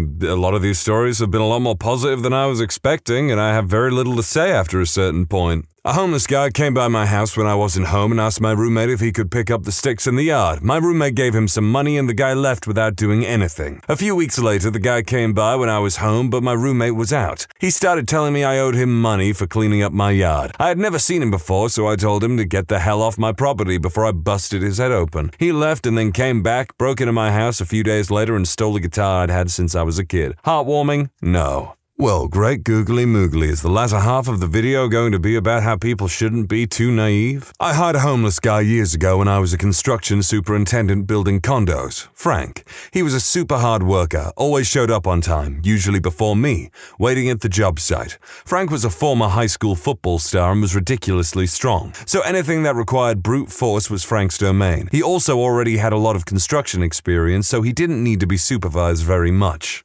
I got to like Frank a lot. Everyone did. He was a very emotional and passionate guy. He had no problem crying, even at an inappropriate time. But that's what we loved about him. He was just very genuine. But like many homeless people, sadly, he had a drinking problem, and I suspect some illegal substance problems as well. I never knew for sure. I knew he was a drunk, though. I also didn't really care because, like I said, he showed up for work on time and he kicked butt at it. Anyway, since I was young and naive at the time, I took a big chance on Frank. I bought him an old pickup truck for $2,500. He had recently roomed up with this Jamaican guy who seemed okay and had a place to stay. So I figured if I gave him a truck, it might be enough to push-start him into a stable life. He had no driver's license, so I told him we would work to get that taken care of, but only Jamaica could drive for now. He called his Jamaican roommate Jamaica. Well, a week later, he gets arrested for driving without a license and the car gets impounded. I was furious. I cussed him out. He cried. I paid to get the truck out of the impound lot and gave it to another friend who needed a car, and he basically did the same crap. Didn't get his license, didn't take care of legal issues he had, so let the truck just sit at his house for 6 months. I eventually just sold the truck on Craigslist.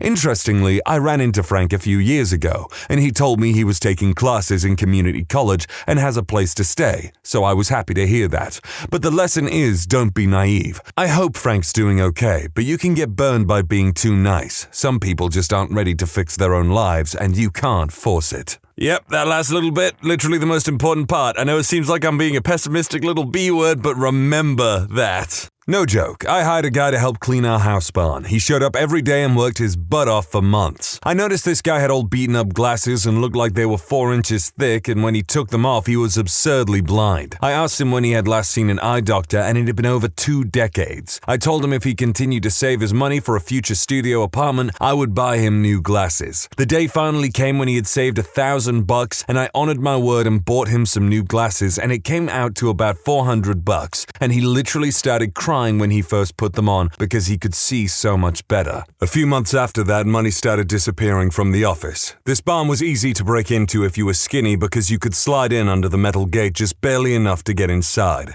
After working with the police, we set up a floor mat that automatically calls the police when it's stepped on. That night, I showed up to the barn with all the police lights illuminating it. Inside the barn, unable to sneak back out of the crack under the metal gateway, was Leroy. When he was arrested, he was drunk and in possession of a pipe for smoking illegal substances. I saw him a few more times on the street, and it broke my heart. These are already getting quite depressing, but it does vary things up a little bit. I mentioned it earlier, but sometimes people give up long-term, real opportunities for work or even friendship in exchange for their baser, more quick relief habits. And if you ever find yourself in that situation, you've got to be able to make the decision on what is better for you and stick with it, as hard as it might be. Once when I was a kid, my dad and I were parking on a moderately sketchy Manhattan street around 8 at night to go to a restaurant. At the time, my dad drove a Lincoln Navigator, and when he parked it, this homeless guy immediately started chatting him up the second we took a step onto the sidewalk. I remember him telling my dad that he'd watch his car for $20 and make sure nobody messed with it while we were eating. My dad gave him the $20, and while we were eating, I asked him why, and he told me, because if I didn't give him the $20, he would have slashed my tires himself. When we got out, the dude was still standing there by the car, and well, it was fine. You know what, if that was his true intention, smart homeless man and even smarter father for knowing that that's probably his true intention. I was in my front yard and a man came up to me and asked if I had any work. He said he needed $9 so he could catch a bus to Tennessee to go live with his sister. He said he hadn't eaten in 3 days. He had caught his wife cheating and she threw him out on the streets. I had a couple small odd jobs and he did them. I gave him a bag of food, $20 and a story. Many years ago, after a train trip from Ohio to New York City, I realized I didn't have enough money to get home, to Connecticut. I was jokingly telling the couple that I had been sitting with on the train my woes. The man pulls out his wallet and hands me a $20 bill to tell me to pay it forward someday. The homeless man was in tears, gave me a hug, thanked me, and promised me he would. I hope he is okay. Well, at the end of the day, that's the best you can hope for, that in doing a good deed for someone, they'll keep that good deed in their heart and mind, remember it forever, and hopefully treat people as kindly as you treated them, or, at least maybe change their ways if maybe they weren't as good a person when you met them. This doesn't directly answer the question, but I thought I'd contribute. It's not really much about how good or bad the homeless guy was, but more about how he affected me. I'm not a very good storyteller, but if you want to read on, please do. I was never truly homeless, but I sort of put myself in a situation a few years back. But this is not a story about me, it's a story about my dear friend. We'll call him Sean. I have an advanced education and at the time had decent prospects of a job. I wanted to start my own business, so on a very big opportunity, I started a business, got a warehouse, office equipment and all that. The promising line fell through, so I went to business plan B. Anyways, my ex is equally educated and stuff, but she didn't want to work to support me while I got my business taking off. Some other personal issues as well, but that is the gist of it. Anyways, we separated and with a little bit of savings, I ended up living in the warehouse. I did get divorced eventually, since I was on plan B instead of money rolling in. I had to fight tooth and nail to make sales one by one. The business eventually grew and it wasn't doing that bad, but in the beginning it was a dark period of my life for many reasons. Divorce and being very poor was one thing, but one of my parents was diagnosed with an illness just before the split as well. Because of my immigration status, I couldn't really go to see her and I hadn't seen her in a few years. I used to think of some dark things every day for a long time, but a few things kept me going. Grit, determination, and I told myself I had to survive to go and see my parents again. But another thing was my friend Sean, my land manager, a really nice guy that put up with me living in an industrial neighborhood, hires guys in bad situations to help around here and there, ex-cons, homeless guys, etc. To be honest, from what I can tell, a bunch of them were pieces of crap, but not Sean. He lived in a warehouse on the other side of the street. I was in a bad shell where the only time I'd go out and meet other people was to get drunk. Sean helped me get out of this rut. Sean was much older than me, in his late 50s. I was in my mid-20s. He was a straight-up alcoholic. Sean moaned, was relatively sour, and kinda did bare minimum at work, but boy did he know how to fix things. I hired him to do some work around my shop. Even though I didn't really have much money, he always did a good job. He would come over unannounced or knock on my door when I was still sleeping at like 2 p.m.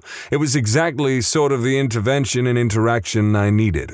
He'd tell me about his divorce and about how he was heartbroken, but how time passes and heals most wounds.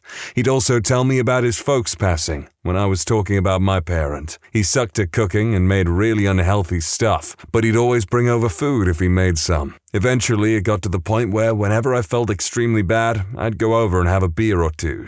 Shoot the breeze, listen to his stories of his wild youth, look at some cool memorabilia he collected, pictures of old muscle cars, drag cars he worked on, etc. When it came to working on cars and motorcycles, I had a couple of clunkers. He'd just help me for free. I tried to help back by helping him keep down his alcohol intake and listen to him vent when he wasn't drinking. Of course, gave him jobs whenever I needed it and could afford to hire someone. Anyways, we came from extremely different backgrounds, especially since I was largely a kid who grew up in a good family who was pushed to get all the education I can get. Him, on the other hand, had just recently been homeless and living as a bum.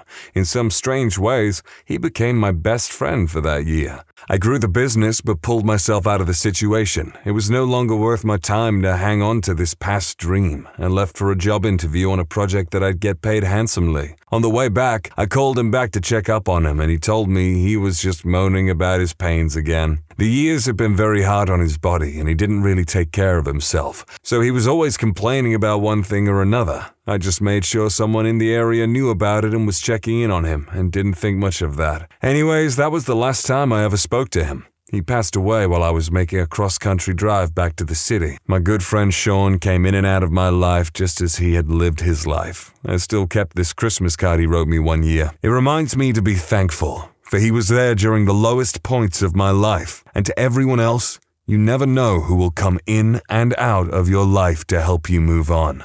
That is absolutely the best and my favorite story on this topic. They cultivated a relationship, acknowledged each other's flaws, became friends, they trusted each other, had each other's back, talked about their issues and whatnot, and it's super tragic that his friend died, but at the end of the day, this dude, Sean, obviously left a really lasting, positive impression on him that gave him hope, and you know what?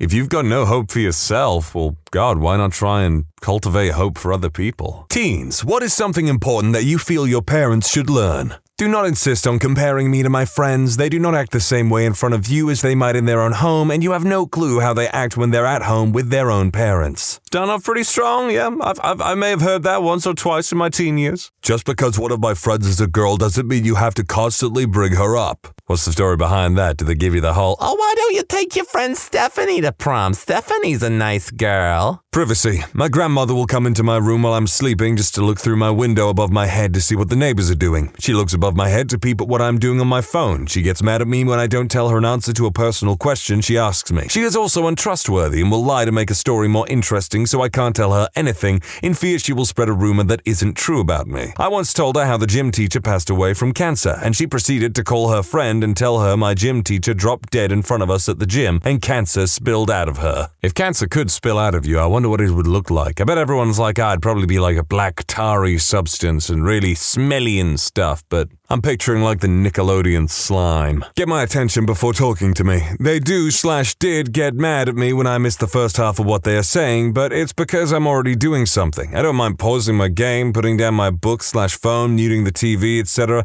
Just say my name, or even, hey, you, before you start talking so I realize I'm supposed to engage. I think that just sounds like a lack of awareness of your surroundings. Like, I like to know who is in the room with me, what's going on, stuff like that at all times. So it's like, are they on the phone? No. Is there anyone else in the room with me? No. So they're obviously talking to me. It's only annoying when they then turn around and go, oh, I'm just talking to myself. You don't have to listen. I understand that compared to you, I shouldn't have any stress, but teen stress does exist. Maybe in the future I'll learn how naive I was and how small my stresses now are, but right now, what I'm stressed about matters to me. That's super valid, but I will say, yeah, being an adult kinda sucks. Enjoy being a teenager while you can. Don't stop me from hanging out with my friends and then later complain why am I always in my room and not outside enjoying life. That's just unfair. That does sound pretty dumb, but I don't know, it maybe depends on the kind of people that you're hanging out with. Doesn't mean you can't go out and enjoy life, it just means they don't want you to be hanging out with dodgy people. Like I said though, I don't know what the situation is behind this, I'm just trying to rationalize it to some degree. Communication through technology is still communication. I know it's not true for all people my parents' age, but a lot seem to be stuck on the idea that just because you're texting someone or messaging them online, it's somehow not real contact and not a real relationship with the other person. Does someone have an online girlfriend? That's the way they make it sound at the end, especially. While yes, you do pay for my tuition, car, clothing, food, etc., you need to give me some sense of control. Rules are important, I understand, but I need to learn how to function on my own. If you couldn't tell from my brother developing alcoholism the second he got to college, if you control your kids too hard in high school and then let them out into college, they don't know what to do with the freedom and go frickin' nuts. That is some solid parenting advice. That is so true. Don't snoop through my things. If I have a personal note to or from a friend or a piece of writing, don't look through it and read it, and don't send a picture of it to everyone else in the family. It's out of sight for a reason.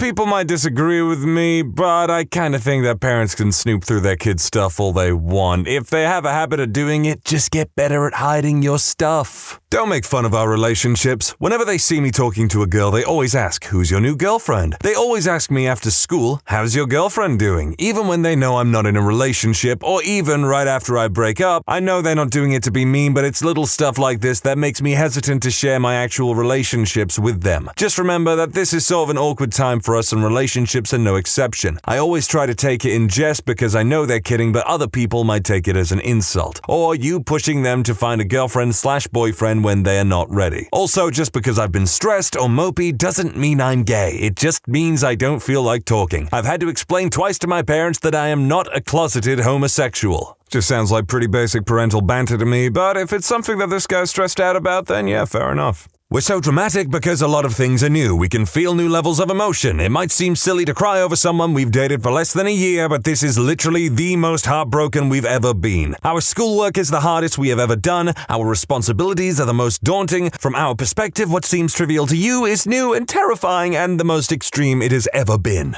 I think I've been gauging this more on like the general situation in that like how relatable is this? I understand this is more of a personal thing, but I'm going to say this, parents are dealing with not as many for sure, but also new stressful situations, and it's not about being an adult or a teenager or something like that because I've said it before. Adults don't have all the answers. And on the heartbreak thing, think about it like this. Yeah, your heart's broken. You like this girl a lot, but at least this girl isn't divorcing you. She's taking your money, your house, and your dog. She didn't even want the dog when you got the dog, but she certainly wants it now. My advice to anyone when they're in a dire state of mind or something is think about the situation, think about how much worse it could be and where you are as opposed to the worst it could be, and then just get on with your life because guess what? All of these situations are bigger in your mind than they are in real life. Of course, then there are problems like paying the mortgage on time. That's a big problem. Our problems are real. My mom is really good at understanding this. She gets angry along with me when I mention how my best friend got hit by her boyfriend. She gives me advice when I say that my friends have depression. She gets worried when I'm quiet and easily angered. Not only does she empathize, she helps. She once dialed 911 for a friend who had attempted self-deletion while I told her how to apply first aid. She gave me permission to deck the abusive boyfriend. She lent me her old psychology textbook so that I could better help my friend with depression. She makes me feel comfortable enough to talk about whatever is bothering me. Most people on this thread give very good examples of what not to do. Let my mother be the model for what to do. I mean it every time I say that she is the best mom ever. Okay, now let's talk about my dad. He is every bit as awesome as my mom, just in different ways. He grew up as the oldest son in a ghetto in San Antonio. He was the first in my family to go to college. He's worked for the Air Force, has been a pastor, been a missionary, and is now a higher up at an energy savings firm. Because of him, I've always lived a comfortable life, but it does not stop there. He teaches me everything he knows. I remember him explaining his Excel spreadsheet in 5th grade. In middle school, he started giving me a large monthly allowance and told me to pay for basically everything but rent in order to teach me money management. I'll be honest, I talk more to my mom about emotional problems. She got her degree in psychology after all, but I can talk to my dad about literally anything else. Personal finances, politics, theology, current events, books, movies, anything that pops into my head, I can talk to my dad about. He taught me that even if you can't do masculine things like repair a car or assemble furniture, you can still be one of the greatest men out there. I've learned so much from him, and I learned more every day. I told him about this post and asked him if he had anything he wanted to share with the internet. He said, "When your mother and I first had your older brother, we decided that we would have 2 goals in parenting. That you would know that we love you unconditionally, and that you would know we are always there for you. Everything else we do flows out of those 2 goals." Yeah, he actually talks like that. It's awesome. If there are any parents or teens reading this, strive to be like my parents. I wouldn't trade them for anything. Sounds like you got a strong nuclear family right there. You got a mother and a father who are both experienced in their own personal areas of expertise that they use to then build you up into a more rounded person and tell you that they love you all the time. Brag much? Nah, this is good. This was a nice game changer. Yeah, that's how a family should be. You can't pause an online game! Oh, I feel the Lord in the house tonight. Testify, brother, testify! I hope you all appreciate the extra oomph I put into that one. So many arguments about that stuff. Don't assume that teen life today is the same as teen life when you were in high school. If your teen doesn't have a history of stereotypical bad teen behavior, don't treat them like they do. Yeah, I agree with that. For one thing, I think a lot of modern kids probably have anxiety because their simplest mistakes or even their biggest mistakes can be immortalized on a phone then uploaded to the internet within a few minutes. On the latter part, I don't know. I see a lot of scummy behavior from kids that I very much doubt they exhibit in front of their parents. Naturally, that's a case-by-case basis, but there are definitely some kids in the world that are unbelievably entitled.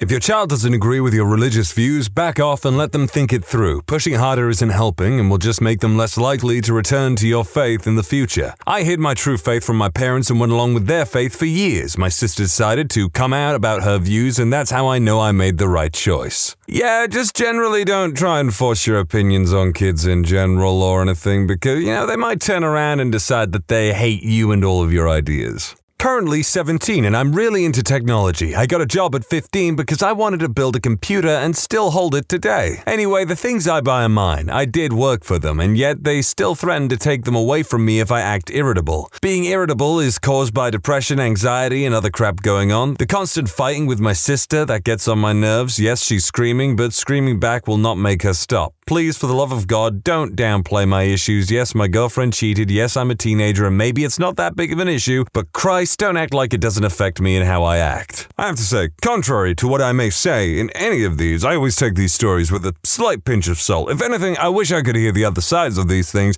because in this occasion, I wonder, although this kid seems like they're an okay kid, job at 15 and everything like that, clearly has a sense of responsibility and whatnot, that's great. But the real question is here, are you being irritable or are you being insufferable? Just because I don't go out every day does not mean I have no friends. I talk to the same people online every day and see them in class 5 days a week. My parents think I'm antisocial and would get some friends if I go outside. In reality, I am more social when you let me stay in my room.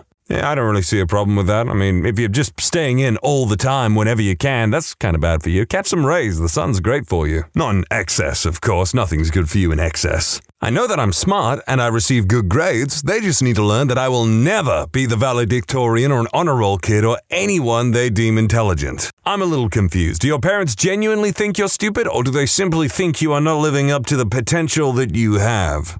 Stop comparing us to your high school selves. Yes, Mom, I know you're a class president, prom queen, valedictorian, and captain of the cheer team, but I'm not you, so stop being disappointed and be proud of what my person can achieve. Well, this is just annoying because now I want to know what you can/have achieved. Asking your child to tell the truth about something, and then when they do, being mad at them about it. I would much rather prefer if when I told you the truth, you would thank me for being honest and lightening the punishment, if any. This isn't just for teenagers, though. My younger sister, who is 4, gets into trouble sometimes, and when my mother asks her about it and she tells the truth, she gets very mad at her. So now whenever she asks her to tell the truth, she just lies about it. Makes me sad. Well, that makes me sad too, because you know what? When you're telling a child to tell the truth, you need to be a little more gentle about it. Yeah, they told the truth, they were brave. You don't have to reward them or anything. You just have to be cool about it. You can tell them you're disappointed. You can tell them you're upset. You just gotta be cool. I do not have a goddamn time turner. I cannot clean my room, take a shower, do all my homework, feed the cat, clean the litter box, and put together my Halloween costume in 1 hour. I hang out with older people. I'm 15. I mostly hang out with 18 to 20-year-olds I meet through activism/environmentalism, volunteer leadership stuff because the conversations are more intellectually stimulating. There's no dumb drama. They're inspiring people that I look up to a lot. Networking is easier and I've opened up amazing opportunities for myself, and frankly, I just enjoy being with them more than anybody else my age. No, we don't go off and drink booze. No, they're not peer pressuring me into having sex. No, we're not doing illegal substances. They're just nicer people. I know you think 15 is way too young to be doing traveling programs and internships, but I have plans and goals in mind for the future, and as much as I'd like to be your little girl forever, you need to let me grow up and start exploring my options. I don't understand why you can't just be happy that I'm eager about post-sex stuff already like any other parent would. Volunteering and doing environmental work isn't a waste of time. I'm networking in areas that might be useful in the future. I'm making friends that I actually like. I'm building essential skills like public speaking and fundraising. I'm making a name for myself. I'm enjoying myself and I'm giving back to the community. Please stop threatening to take away my volunteer work as punishment. Sounds like they're pretty happy doing what they're doing, so I don't understand why they don't just let them. Just, make sure that you remain to be a solid part of their life, give them support and love and stuff like that, and make sure that none of their 20-plus-year-old friends are just waiting for them to turn 18. It might be legal, but I'd still say it's grounds for grooming. Probably too late, but this one bugs the hell out of me. It isn't the 70s and 80s anymore. Yes, we understand that you didn't use your TVs barely at all. You rode your bikes and played basketball, etc., etc. And yes, we understand it's good for us to be active, but we live in a different generation. The generation before them married young, didn't have all the extra time due to technological advances that makes life easier and so on. Things change, and yet parents still parent like they wish they had been 30 years ago. I love my parents to death, but that's my biggest pet peeve with them. That's a conversation I have fairly frequently. I mean, it's weird to think that a couple hundred years ago, you'd have until maybe you were 30 or something like that, and that would be considered a full life, maybe for good reason. Lord knows it sucks to get so old that you literally cannot do anything for yourself. But I think as a result, with modern technology, medicine, and all that stuff, we have a generation of people that just kind of stay as teenagers for a lot longer than they probably should. That ain't me judging or anything like that, but, always keep in mind that you should really get your life on track. Learn to use a computer. Oh god, I super get this one. I think my mother only learned how to use a computer, she uses a tablet really, about 5 or so years ago. What's really annoying is that she still doesn't know how to copy and paste. Because I said so is a crappy reason. Depends on what they're asking you to do. It's not weird for a Hispanic truck driver to deliver to the Hong Kong market. Ah, yes, the immortal rivalry of the Chinese and the Mexicans. Your favoritism towards my sister devastates me. I mean, how can they help it? She's so much cooler than you. I kid. Favoritism, at least really, really blatant favoritism that results in, neglect is really awful. Parents commenting on how I spend my money. I only spend about 20% of what I make on things I frickin' want that I now have to hide. This is how my closet under my bed is now full of Magic the Gathering cards. If they only knew how much I spent.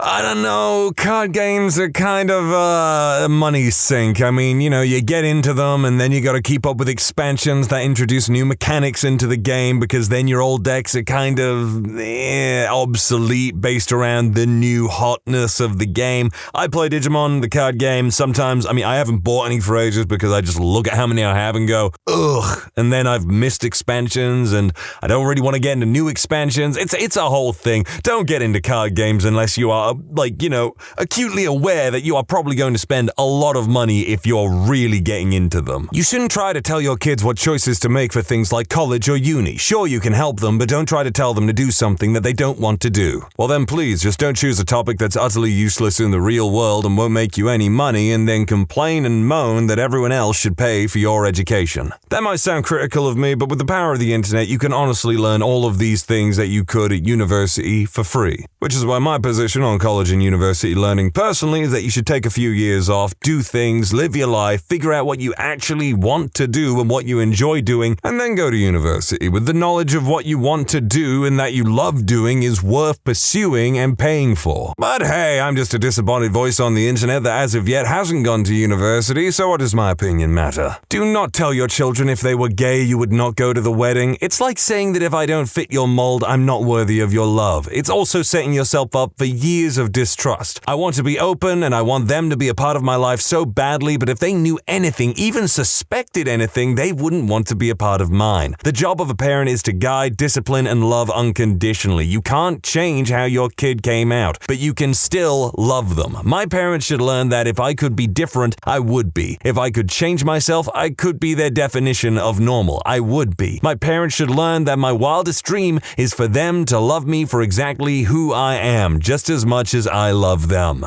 I totally agree with the general message here, gay teens getting kicked out of homes, it's real freaking hard on them, being left out in the elements and no one to love them and stuff, and usually falling into bad habits or with people that take advantage of their emotional state, but I do believe that there are limits to unconditional love. For example, killing someone in cold blood, being a kitty fiddler. Just two examples of things that I would personally disown anyone for. But just being not exactly set to the mold that people expect of you, it's complete bullcrap when people disown you for that. Stop thinking you know everything. I can't get over this. Whenever my mom and I are doing something that involves modern technology, she just takes over like she knows everything and messes it up. I know what to do and try to tell her calmly, but she doesn't listen and sends everything to hell. 2. Whatever people say or write is not me. Whenever my mom goes through my things, she sees what other people have wrote and accuses me of writing them. She then tells me to tell her the truth, which I do, and I will still get accused of lying. Privacy is real. You were a teenager and I am a teenager. I go through a lot and the least I can get is some privacy. I can go on Google and search for something and she'll come into my room and start reading what I'm typing out loud or stand behind me watching what I'm doing. She'll also go through my phone, which is annoying. I just log out of my stuff now. 4. Stop calling me every 5 minutes. School is long, hard, and tiring and I get frustrated. I go home and try to relax before chores. Mom comes home and starts calling me 24/7 over little things. One day I actually just stood leaning on the wall waiting for her to call me, so I didn't get comfortable. 5. Let me go places without you. I can't even go to a school football game without my mom saying I'm not going by myself. Then she complains why I'm always indoors. My mom also makes me do other irritating stuff which I don't follow anyway, like reading 2 to 4 chapters of the Bible before going on the iPhone, iPad, computer, TV, or playing games, GTA 5, Mortal Kombat X, etc. Limits on all devices. Well, I say, son, they don't sound like wholesome Christian games. I say, you gotta play yourself some Yakuza. Oh man, that just hit me. Mortal Kombat X was the last Mortal Kombat game I bought. Is it that old now? It's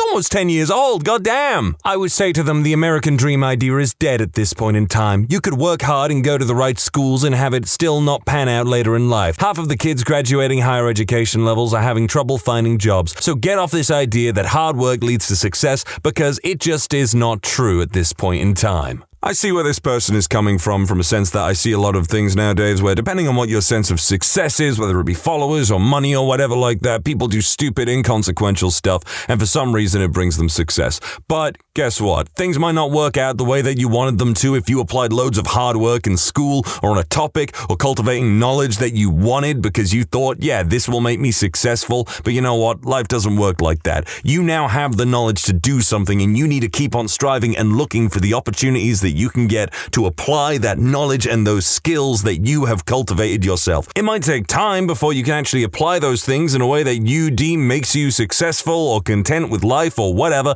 but please, for the love of God, don't give up on yourself. Don't give up on working hard and working towards your dreams.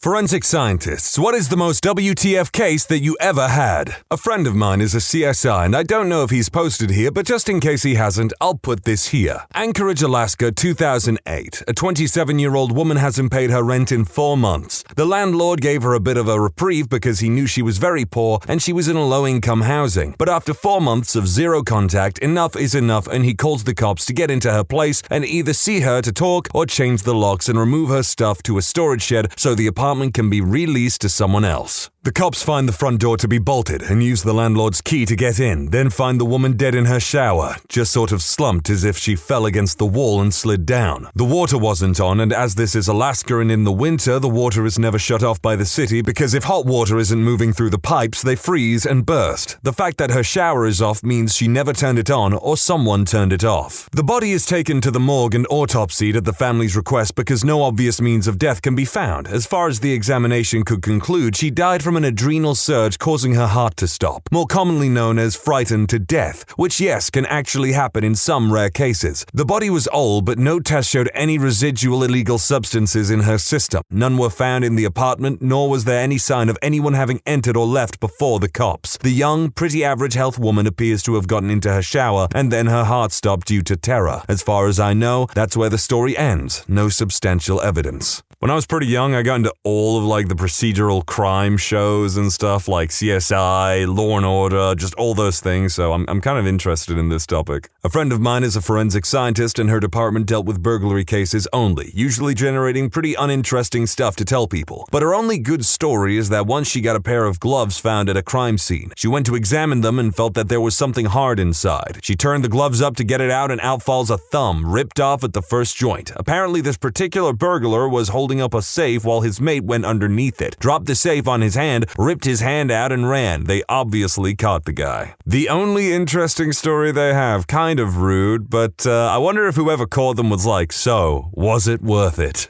A friend is a psychologist whose previous life was in crime scene photography. She went to the scene of a self-deletion in a garage. This guy had a project car that he worked on his whole life. When he decided to end it all, he wanted to go with the car. So he shut the garage and turned on the engine and waited. To top it off, he had taken a bunch of pain and sleeping pills. When my friend got there, it was a good while after his death. EMTs and other specialists were there looking for details and whatnot. He was the VP of a fairly large chain of local businesses.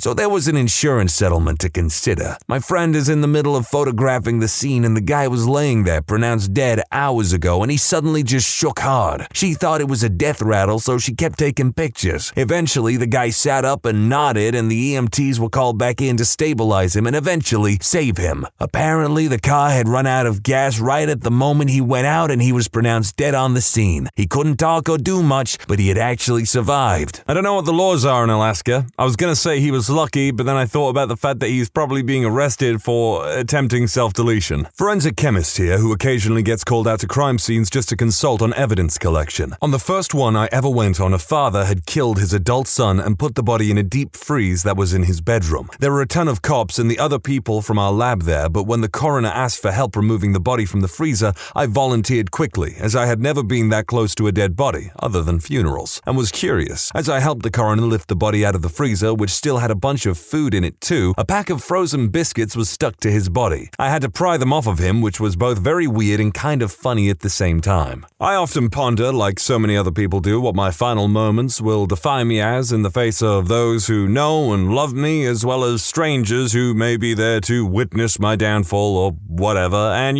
there are people who obviously you know and care about, who love you, but that will remember you fondly. And then there are people like this who are just like, oh yeah, that guy who got biscuits stuck to him. time. Tragic story though. EMT here. We had a guy who was naked, bloodied, and tortured, then left outside in -10-degree weather until he froze. We found him literally frozen maybe a day after the fact. Now, my question is, how the hell do you move a 230-pound popsicle without breaking it? Very, very carefully, I imagine? I interned at the office of the chief medical examiner when I was 18, saw a lot of interesting stuff, learned a lot of interesting things. One case stuck with me more than the rest. I arrived one morning, went down to the basement where bodies were laid out for rounds every morning. On tables lay the usual, a couple of folks who died in the hospital and needed a partial autopsy to sign off on a death certificate, an illegal substance overdose, an illegal substance murder. Then on one table, there was a blue Tupperware bin, a big one, about 3 by 3 by 2. It was filled with concrete, and out of the edges a little plastic wrap was lining between the concrete and the bin, and then out of the top of the concrete a couple of toes were poking out. The story was, out in the country a family saw a small fire in the woods outside of their house. They called the fire department, and after putting out the flames they found this bin. When we cracked the bin open, we found half of a man, about from the belly button down. Someone had thought the best way to dispose of this body would be to cut it in half, wrap it in plastic, put it in a Tupperware bin, fill the bin with concrete, and set it on fire. What they had really done was essentially cook the body in an oven with the plastic wrap acting as a roasting bag. Skin was sloughing off of the legs and feet, and the skin was discolored by this time, a nice green. Though this was about 10 years ago, I still distinctly remember being able to make out saw marks on the top edge of this half, however.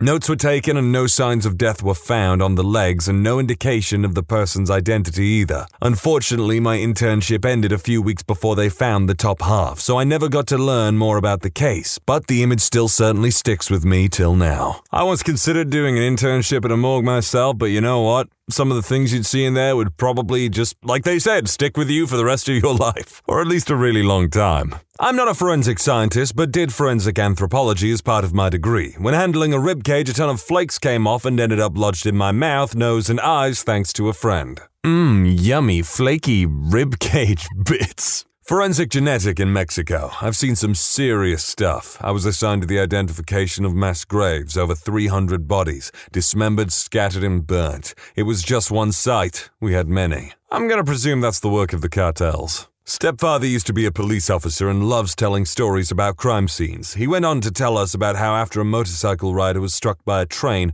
he went under the wheel. His torso was found about 30 feet from his legs. They were connected by an intestine, so he picked up one end of the intestine and started to wrap it up like a rope. I defer back to the young man who had frozen biscuits stuck to his dead body. Just imagine that. You're dead on the floor and some guy's just wrapping up your intestines like he's putting away the garden hose. It's a rather surreal thought. My cousin is a coroner and the worst was he came to get a body in a trailer during the summer. Man had been dead at least a week and it had burst. He said the smell was the worst of his life. He and the other guys were up to their ankles in fluids and had to throw out his clothes and shoes. His boss felt so bad that he bought them each a new pair of like $300 shoes. I was literally watching Seven last night. It's a film with young Brad Pitt and Morgan Freeman. Do not recommend it for the faint of heart. And that's what I'm picturing. Like the crime scenes in it are super gritty and horrible. Like you would not want to be there. And that's what I'm imagining this trailer as. Not me, but there was a great case that I can't currently find on Google. I hope it was true. A woman was found dead in her bed with blood everywhere, and I mean everywhere. There were wine glasses or drinking glasses throughout the house with blood in them. I think blood may have been smeared about as well. So the investigators assumed some bizarre ritual, a gang of people, the whole 9 yards. Long story short, she had some strange clotting problems and was bleeding out of her mouth for an extended period of time. She probably got hazy from the loss of blood and was just trying not to make a mess in her house, so she kept spitting the blood in glasses. Eventually, she was overcome and died in her bed. I only hope it was true because I don't want to propagate lies. I was about to say out of context the whole "I hope it's true" is a bit weird. I did an internship at a PD one year. I got to be with a forensic team for a week. I got to see the aftermath of what a stabbing looks like. A 113 stab wound aftermath. Yes, 113 is correct. Unreal amounts of blood. I used a kitchen knife. Upon first inspection, it appeared like a dozen because there was so much blood on the body they couldn't tell how many there actually was. Gruesome. I actually personally know someone who was almost decapitated in a similarly excessive and brutal way. They survived and they were a very nice person. They moved away a good long while ago and, well, I hope they're doing well. I regularly post on Unsolved Mysteries, so I thought this was fitting here. One of the best cases on Forensic Files was a cold case that had gone unsolved for decades. A man told police he had picked up a hitchhiker in the evening. After the man and the hitchhiker got into a fight, the man threw him out of his car 2 miles away from his mother's house on a busy highway. The man later came home to his mother's house only to find the hitchhiker at his mother's house. He left to go call the police from a payphone. This was before cell phones. The police found his mother dead in bed. The man was a beneficiary of a huge life insurance policy and was the prime suspect. The cops or anyone did not believe the man's story. It was inconceivable that the hitchhiker, who did not know where the mother's house was, could make a 2-mile journey which turns in a neighborhood to just randomly break in and kill the man's mother who he didn't know. But there was blood at the scene and a palm print on the staircase that was not the man's nor the mother's. After some investigation, people at Hardee's did confirm that there was a man that fit the description looking to hitchhike. Still, they just assumed the man had paid the other man to kill his mother. 15 years later, after the invention of CODIS, the DNA was matched to a career criminal who definitely matched the description of the hitchhiker. After bringing him in and interrogating him, the killer had no idea he had killed the mother of the man who gave him a ride. He simply walked through this neighborhood looking for a house that looked empty, and his mother's was the only one without the lights on. It's baffling. It also sounds like just plain awful luck. I was at a regional medical center in rural Guatemala when we had a case come in from an RTA, road traffic accident, involving a pedestrian and a chicken bus. For those who don't know, a popular but incredibly dangerous form of public transport are retired American school buses that have been painted all sorts of vibrant colors, but underneath, the mechanics are shot to hell. Anyway, this pedestrian had been hit by one of these rolling death traps, which was fully loaded going around 80 miles per hour, and ended up getting wrapped under the front right wheel arch and completely mangled beyond recognition. They found bits of this guy spread 2 kilometers down the road, and the initial impact had split his torso down the middle and basically turned him inside out. When all the bits had been collected, the height of the body bag was around 2 inches, so you can imagine the state of the remains. Passers-by helped us pick up bits from the side of the road, but dogs and cats ran off with a fair amount of the smaller bits. Guatemala is a cool place. First of all, I also never heard of a chicken bus. I assumed it was literally that, a bus for chickens to be transported to wherever chickens need be. Second of all, my God, he was bloody... there's barely anything left of him if that's the case. Not a forensic scientist, but I majored in anthropology, with a focus on forensic anthropology. Given that, I was a fairly regular reader of the Forensic Science Quarterly. Here are a couple that I remember. Kid found on top of an elevator in a 6-story dorm. Apparently, he was elevator surfing, which is just as dumb as it sounds. He somehow got his head caught in the cables and got it twisted around a couple of times. This did not immediately kill him. He died from asphyxiation, which means he had anywhere from 30 to a couple of minutes to contemplate what had happened to him before he lost consciousness. Another one was sort of a mystery case. Headless corpse found in a truck in a national park. No head was to be found in the immediate area. Truck was turned on but had run out of gas. The wound was very clean, no sawing, almost like a guillotine cut. The investigating authorities were rather confused, but eventually they found a receipt in his pocket for 50 yards of nylon rope. They widened the investigation and eventually found the rope tied to a tree with a noose at the end. Further searching of this area eventually turned up the head.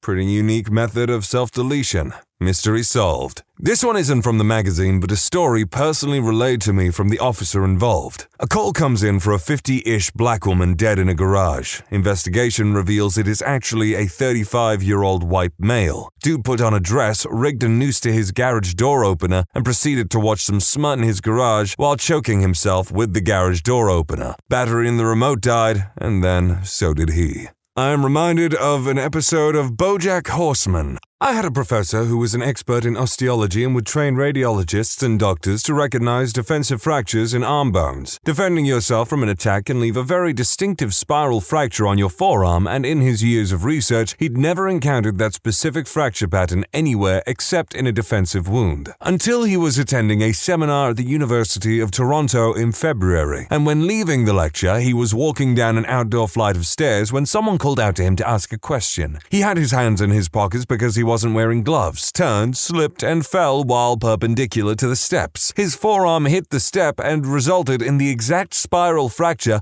he'd never seen anywhere else. And best part is that the radiologist that examined him was someone he himself trained to look for this sort of fracture as a warning sign for domestic violence. I'm picturing the dude who fell goes in, his student or former student, the radiologist examines him and is like, "Sir, has your wife been hitting you?" A bit late, but this is my area, so why not go for it? I'm in third year as a forensic anthropology student, so I don't have my own cases yet, but I've studied hundreds and have been told about some. My professor in advanced forensic methods was one of the leads in the case of Anthony Hardy, who basically killed people, dismembered them, and put their body parts in bins that were eventually found by a homeless guy. Another one she worked on, actually all I'm going to list were ones she was involved with, involved a man who went to park his car in his garage as he normally did, but his wife's car was in the spot. She refused to move it, so naturally, he stabbed her about 17 times, put her in his boot, and drove off. He explained the bloodstains away as being animal blood of something he'd hit, carried home in his boot, and cut it up on the garage floor. Obviously, this was a crap excuse, as simple blood testing showed it was human. She ran us through the forensics involved in that case, and it was quality stuff. One was a man found with his wrist and throat cut sitting on the floor of his living room. Depressed old man. Self-deletion, right? Wrong. The cut to his throat stopped halfway across and was at an unusual angle. The stopping halfway through is a good sign of holding someone from behind, reaching around and slitting the throat. Stopping halfway is in that position, it's much harder to fight a struggle. Also, the wrist wound had very little blood and was evidently done after the throat slit. The way he was sat showed that it was likely a loved one, as his body was taken care of, as strange as that sounds, and placed in a loving position. Possibly the weirdest one, a woman was found dead in the hole at the bottom of the stairs with blunt force trauma to the skull. There was a large hole in the ceiling above her, and the situation told to the forensic team by the police is that she fell through the loft. In the loft, no boxes were moved, and there were loads around the site of the hole. If she fell, she would have grabbed out, right? More damning, it was clear, by some sawdust in the state of the slats, that someone had used a saw to cut through the wood. Also, the blood splatter on the wall was all wrong. Basically, what had happened was that her husband had smashed her head in, put her at the bottom of the stairs, cut a hole in the loft, called the police, and told them of the accident. He also tried to kill the family liaison officer in the kitchen when the police were there after he realized the jig was up. Seen a lot more stuff than that. Self-deletions that look like murders but no evidence found, vice versa, bodies found in burnt buildings, bodies found in swamps or moors from years back, terrible labs for the production of illegal substances, even got sort of taught how to make illegal substances actually. Mass graves, photos, grapes, murder victims, it's pretty grim at times. I'm just picturing the dude who left his wife at the bottom of the stairs and everything thinking, oh yeah, I'm smart, I'm real smart, I'm like a Columbo villain. From a family friend, people who do lots of yoga involving rolling their heads around the axis of their neck, over time it wears away the corners of the vertebrae, which is why you're not supposed to do it. He saw a few cases of people getting into relatively minor car crashes. What should have been a nasty case of whiplash instead becomes fatal, as their spine was weakened and can't stop the momentum of their head. So it just pops right off of the spinal column. The head doesn't fly away or anything, it's still held on by muscle, but the driver is just as dead. I gotta be honest, through all of the violent descriptions of the things that happen to people in this, I'm just getting like a blast of like the x-rays from Mortal Kombat or something of whatever I'm describing. It's crazy. I'm not even a Mortal Kombat fan. I'm more of a Street Fighter, Guilty Gear, Blaze Blue guy. Hell, if you catch me in the right mood, I might want to play Dead or Alive more than friggin' Mortal Kombat. An ex-journalist once told me the story that got him out of journalism. He covered a story where there was a house fire. Police suspected arson. Then they discovered the body of a young girl in the house. It was not the owner's, but a local girl whose mom was a junkie. Turned out that the mother was pimping her daughter out to the owner. Some local residents knew he was a nonce and set fire to his house, killing him and the girl. That's just sad. I mean, I don't give a crap what happens to a nonce, but the kid, oh man. I am a wound researcher, currently specializing in genetic changes along wound healing phases. Forensics does a lot of research into this, as the progression of a wound reveals a lot about time of death, conditions, etc. Prior to this, I had worked with cadavers and stuff, majored in neuropsych, premed roots, so lots of bloody stuff. I thought that I had a low squeamish index, as I see most stuff as a part of life. Holy crap, these studies I am reviewing right now. Apparently, a lot of people have massive chronic wounds that go untreated for a long time because they're diabetic, and A, don't have the proper vasculature for proper nociceptor function, and B, don't care enough about their bodies. So forensics can help differentiate whether a wound existed prior to death or not, and studies also look at different subpopulations to show wound progression in general, and some studies show graphic pictures to depict this. Seeing a morbidly obese man's leg split open like a wilted banana peel put me off work for a day. I couldn't crop the picture out and I scrapped the paper from consideration because the images comparing injury progression and chronic wound changes post-death were full of the most messed up diabetic wounds. I get that it's not a grisly murder, but I can handle that sort of stuff. I feel empathy for combat wound research I cover, and I don't recoil from any of those cases. Pressure ulcers don't flinch me. But diabetic wounds? I need to get back into brains. I checked some of the examples of wounds that this individual talked about, and yeah, they're all pretty gross. And yeah, the diabetic wounds are pretty damn bad. Worked a burglary one time where the homeowner left in the morning and came back to discover their house had been broken into during the day. Normal things were stolen, electronics, cash, jewelry, etc. But what was left behind is a head scratcher. The burglar took a dump on the toilet seat cover and then covered it nearly with a towel. The victim wanted it collected for DNA processing. Nope. Forensics swabbed it and left it for the homeowners to handle. I gave them some latex gloves and wished them luck. Full disclosure, I'm a cop, not forensics.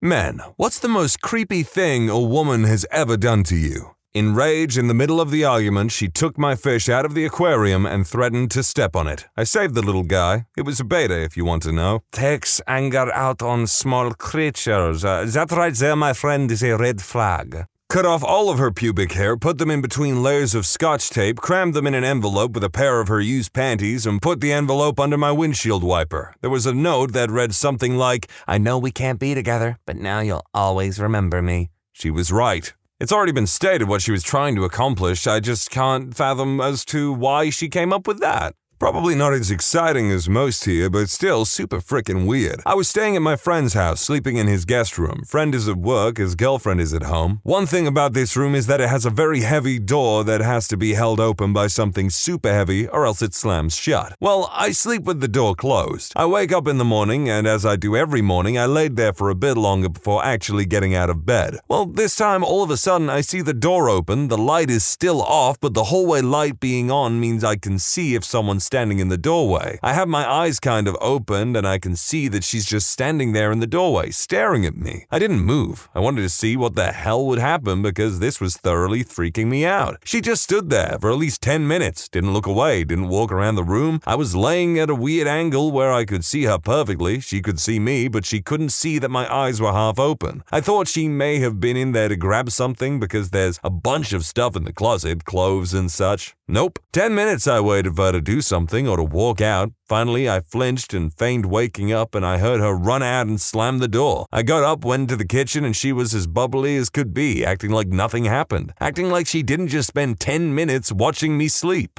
I kind of think if you were just laying there watching her, watching you for like 10 minutes, if that was even as long as it happened for, I think you were hoping for something to happen. I would have just said, "Hey, why are you staring at me? Can I help you? Do you want something?" Dated this girl who I later found out to be literally a compulsive liar and also into witchcraft. After not being able to deal with her insanity anymore, I broke things off. She would wait outside my door for God knows how long until I came home and say she left something at my house. This happened a lot. One day, I was going to add a new email account to my phone and realized that her email account was still saved on my phone. I shouldn't have checked it, but she was actively stalking me and I needed to know what I was up against. There were tons of emails to some witchcraft lady she found online somehow. All about me. She was paying this internet witch like hundreds of dollars an hour for what I would consider witch consulting. It was all about me. How to cast spells to get me back, how to enchant me, how to curse my new GF, all kinds of crazy crap. She was using this lady as like a weird therapist almost, asking her a bunch of relationship questions too. This went on for months. The witch lady was getting a little annoyed at her, I could feel, although she couldn't complain that much because she was draining her for literally thousands of dollars. She told the witch that at some point I told her that she needs to seek professional help. The witch actually told her that might not be a bad idea. She ended up moving into the house of a mutual friend, this girl from school that was literally one building away from mine. My friend told me that she was always burning weird spices and candles. It was at the direction of the witch, actually. It was creepy as hell, and eventually she cut my brakes. I'm reminded of this time I saw that some witches were trying to spiritually take down Allah or something and needed like a lot of witch power to be able to defeat him. Because, Allah is just so spiritually powerful, you need as many witches as you can get. But also, yeah, she pretty cray-cray. I fell asleep sitting next to one of my friends on the way home from a school trip in 12th grade. I woke up to her using my hand to play with herself. As I began to regain consciousness, she threw my hand at me and made a huge scene about it. I never talked to her about it. It bothers me to this day. Definitely top 3. Say what? That's gotta be considered assault on some degree. What the figgity yuck? Girl I had seen for 2 dates had her best friend SMS me anonymously claiming we went in a bar the night before and offering to come over to my place. I rarely went to bars as I worked night shift at the time, so I knew I hadn't met anyone at a bar. Eventually, after probing and pushing, I got the girl to confess. She said she was just testing to make sure I was trustworthy. Didn't see her again. I understand the need, the want, the desire for a trustworthy man in your life, but goddamn, there are better ways to go about it than that. Smarter ways, even. Met a girl at a bar and we ended up back at her place. We fooled around and fell asleep. She seemed normal all night and I saw no red flags at all. I definitely would have dated her again, until she went crazy. I woke up at around 5 a.m. and started getting dressed to leave. I had to get home and get ready for work. She woke up while I was dressing and totally freaked out. She was screaming angrily, "You can't leave!" I explained I needed to go to work and that I'd call her later. She was having none of that. Then she attacked. I literally had to physically fight my way out of her apartment with a few scratches on my arm for souvenirs. I have no idea what her deal was, and I never went back to the bar I met her in. What's the problem, girl? He said he'd call you back. I mean, I guess there's a chance that he's lying, but, what the hell? This happened to a buddy of mine, except she threatened to call the police and say that he raped her if he didn't stay. He nervously left the apartment. She called the cops and pressed charges. He lost his job, his sanity, everything. She eventually admitted nothing happened, yet his life was already crumbled into pieces and his reputation ruined. She never suffered any consequences. Be careful out there. It's sad but true, yeah, some women will do you like that. A girl broke into my house 3 times in a week while I was rehearsing, Cellist. Each time she left money to repair the window, a large bag of Twizzlers, and 2 cans of tuna for my cat. That was it. We had never been romantically or physically involved. We barely even knew each other. This oddly sounds to me like the modern version of the humble beginnings of a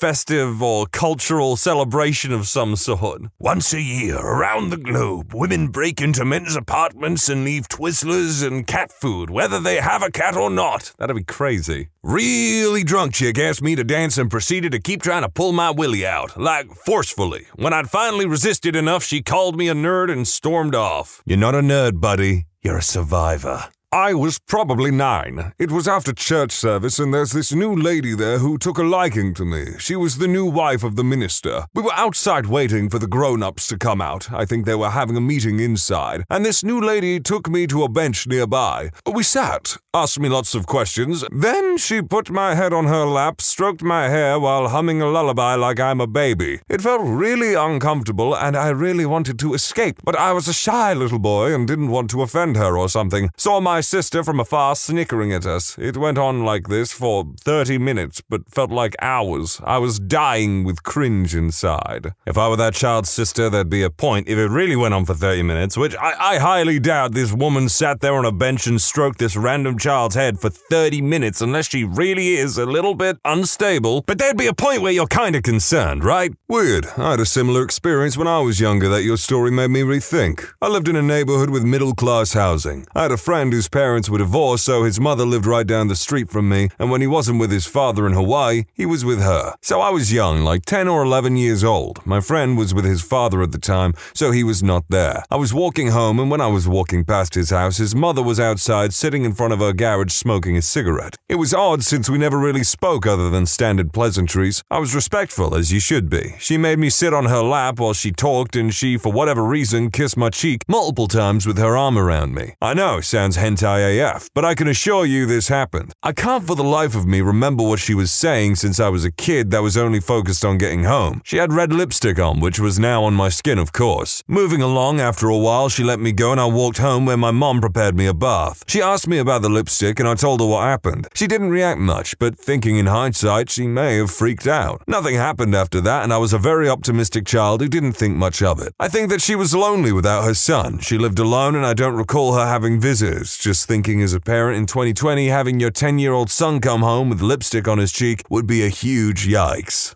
Yeah, that one's just a tad bit sketchy in my opinion.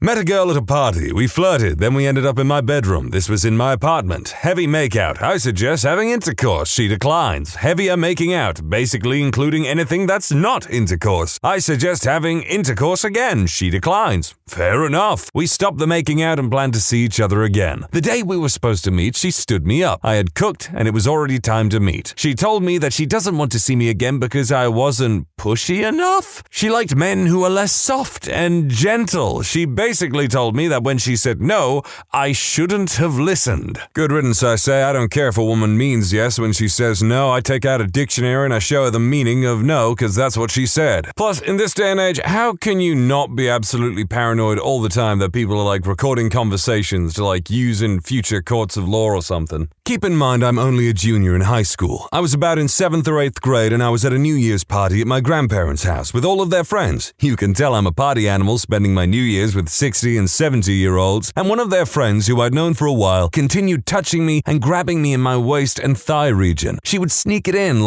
under the table or walking past each other or whatever. I totally understand the stereotypical grandma cheek pinch or whatever, but this was something else. After squeezing my butt with both hands, I had enough and said something to her. The rest of the night was super awkward, but the worst part was my grandma was defending her and downplaying the whole situation. It wasn't until I told my mom the next day she lost her temper on my grandma that she finally admitted she was wrong, and I haven't seen her since. For clarification, the person they haven't seen since is the groper. Well, here goes. I'm in high school and we're having PE. A girl that I hardly know asks me, "Hey, you want to see my butt?" And I say, no. She then proceeds to pull her whole pants down right in front of 30-odd students and the PE teacher. Everyone was just like, WTF, and she just pulls them back up and walks away like nothing happened. Someone I worked with sniffed the inside of my jacket that I forgot to bring with me. Later, she gave me a date with her as a wedding gift, only to be used before the wedding, and asked me if I was truly happy on my wedding day. Some people really do choose to strike at the worst or weirdest times, don't they?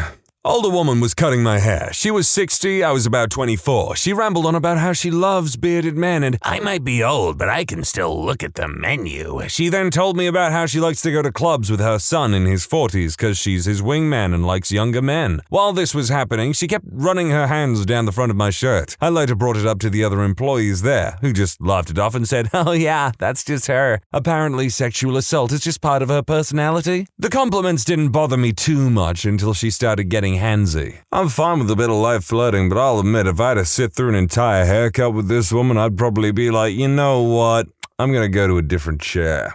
Woman I was engaged to was doing all the prep for the wedding. This was in her country and I didn't understand the language all that well, so I was a bit limited on how much I could help her out, other than helping to cut the invite cards out, etc. She was a very hot-tempered person as she was, but as much as I asked her what tasks I could help out with, she just refused to involve me in anything at all, and then complained that I wasn't helping enough. She argued and argued with me about how I didn't care despite my efforts to be involved in all the prep. It was all very manipulative. Eventually, she actually pulled a knife out at me. I slapped it off her wrist and she stormed off. When she left for work the next day, I packed my bags, took a taxi to the airport, and noped out of there. I'm picturing this woman coming back from work and being like, "Why has my fiancé left me? It couldn't possibly be because I pulled a knife on him." Wearing my sports jacket when I went to grab a fast food order, some woman I've never seen before shouted hi and waved at me like we were best friends, gave an awkward, confused wave back and left with my food. A couple hours later, I get a friend request on Facebook from someone I recognized as her. Best guess is she saw my jacket and stalked the sports roster to find my name and added me from that. Got blocked real quick. That or on a first date, she asked, "If you were going to kill me, how would you do it? I know how I would kill you."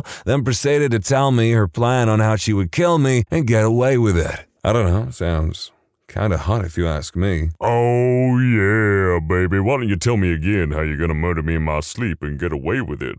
Asked me if I had feelings for her the day before her wedding, which I was in. Then after being married insisted that we talk, and was trying to sit on my lap at a party when we were both drunk, and I told her it could wait until the morning. She revealed in the morning that she had cut herself after I wouldn't talk with her. I told her we couldn't be friends, and she texted me every day for 6 months without me responding until I learned how to block her number. A mutual friend told me she asked for my number from him this last summer. I haven't spoken to her for 10 years, so there's that.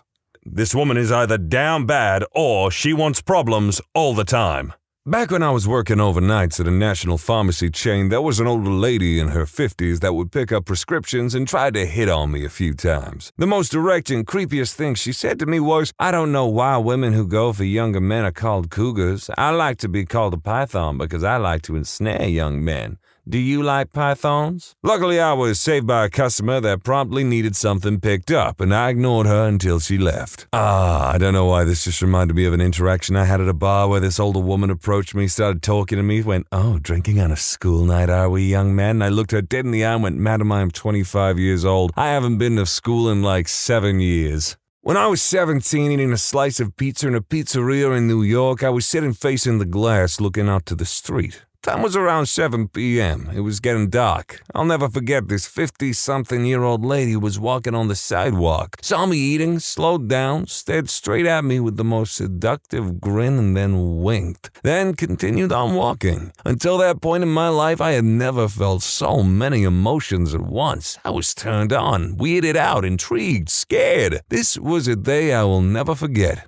She had black hair and was pretty hot. This one's rather nice, no invasion of someone's personal space or anything like that, just a little smile and a wink. I had a girlfriend once that was really possessive, to the point of stalker behavior. We had been dating for maybe 3 months and she didn't have a life. She never did anything and always wanted to spend time with me, and I was a fairly busy person. It gets to the point where she doesn't believe that I could have so much going on in my life that I can't video call her for at least an hour at the start and end of every single day. If I wasn't replying to her messages within 5 minutes, she'd send about 7 more, then call me a few times. Then it got to the point that she looked at all my social profiles to see when I was last online to see whether I should have seen her texts or not. Also, within 2 weeks, she had planned our wedding and named our 4 children Max, Harrison, Lily, and Sophia.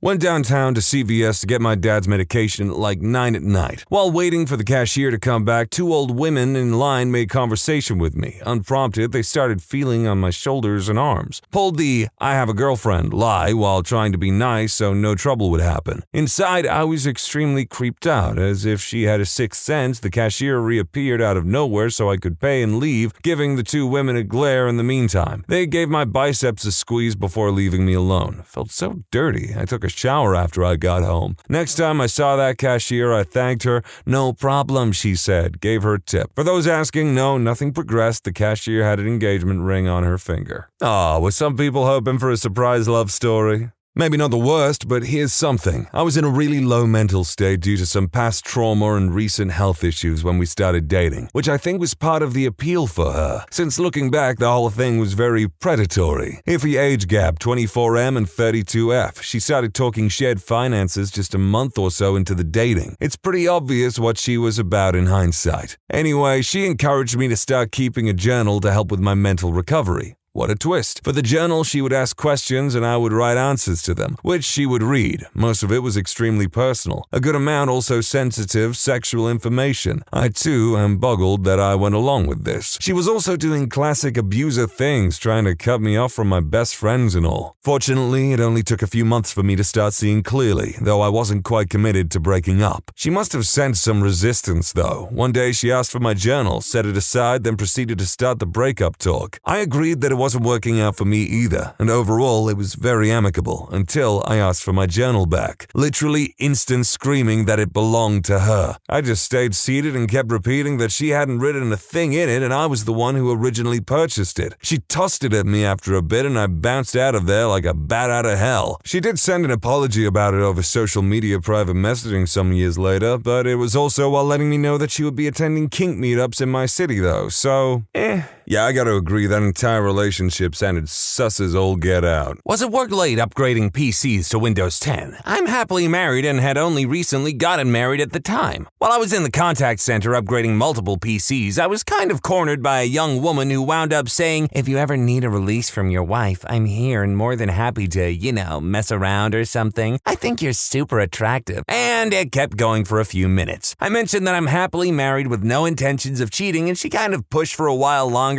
lingered while I kept working, and then eventually left. It was probably the most awkward 20 minutes I have ever sat through at work. Hey, some women can't take no for an answer, and some of those women have never learned that patience is a virtue. But hey, good on you for not cheating on your wife. While I was at a rave, I had this girl walk up to me like the living dead while I was in a conversation with a bunch of people. This jaw swinger stops dead in front of me and says, "What's that?" and proceeds to grab me by the banger and beans with all the strength a turned-up 20-year-old can muster. I told her to get her frickin' hands off my junk, and she scuttled away like Gollum being separated from his precious. About 10 minutes later, a friend taps me on the shoulder, points behind me, looking concerned, and tells me to look. There are 3 cops with a canine and a crying, crazy harlot claiming I tried to grape her. They were ready to frickin' destroy me without so much as a hint of proof. If I wasn't with so many people all night, most of which were young ladies there to back my story up, well, I'm pretty sure that nutbag could have ruined my life very easily. So, suddenly and inappropriately grabs a man by his banger and beans and then proceeds to accuse him of grape?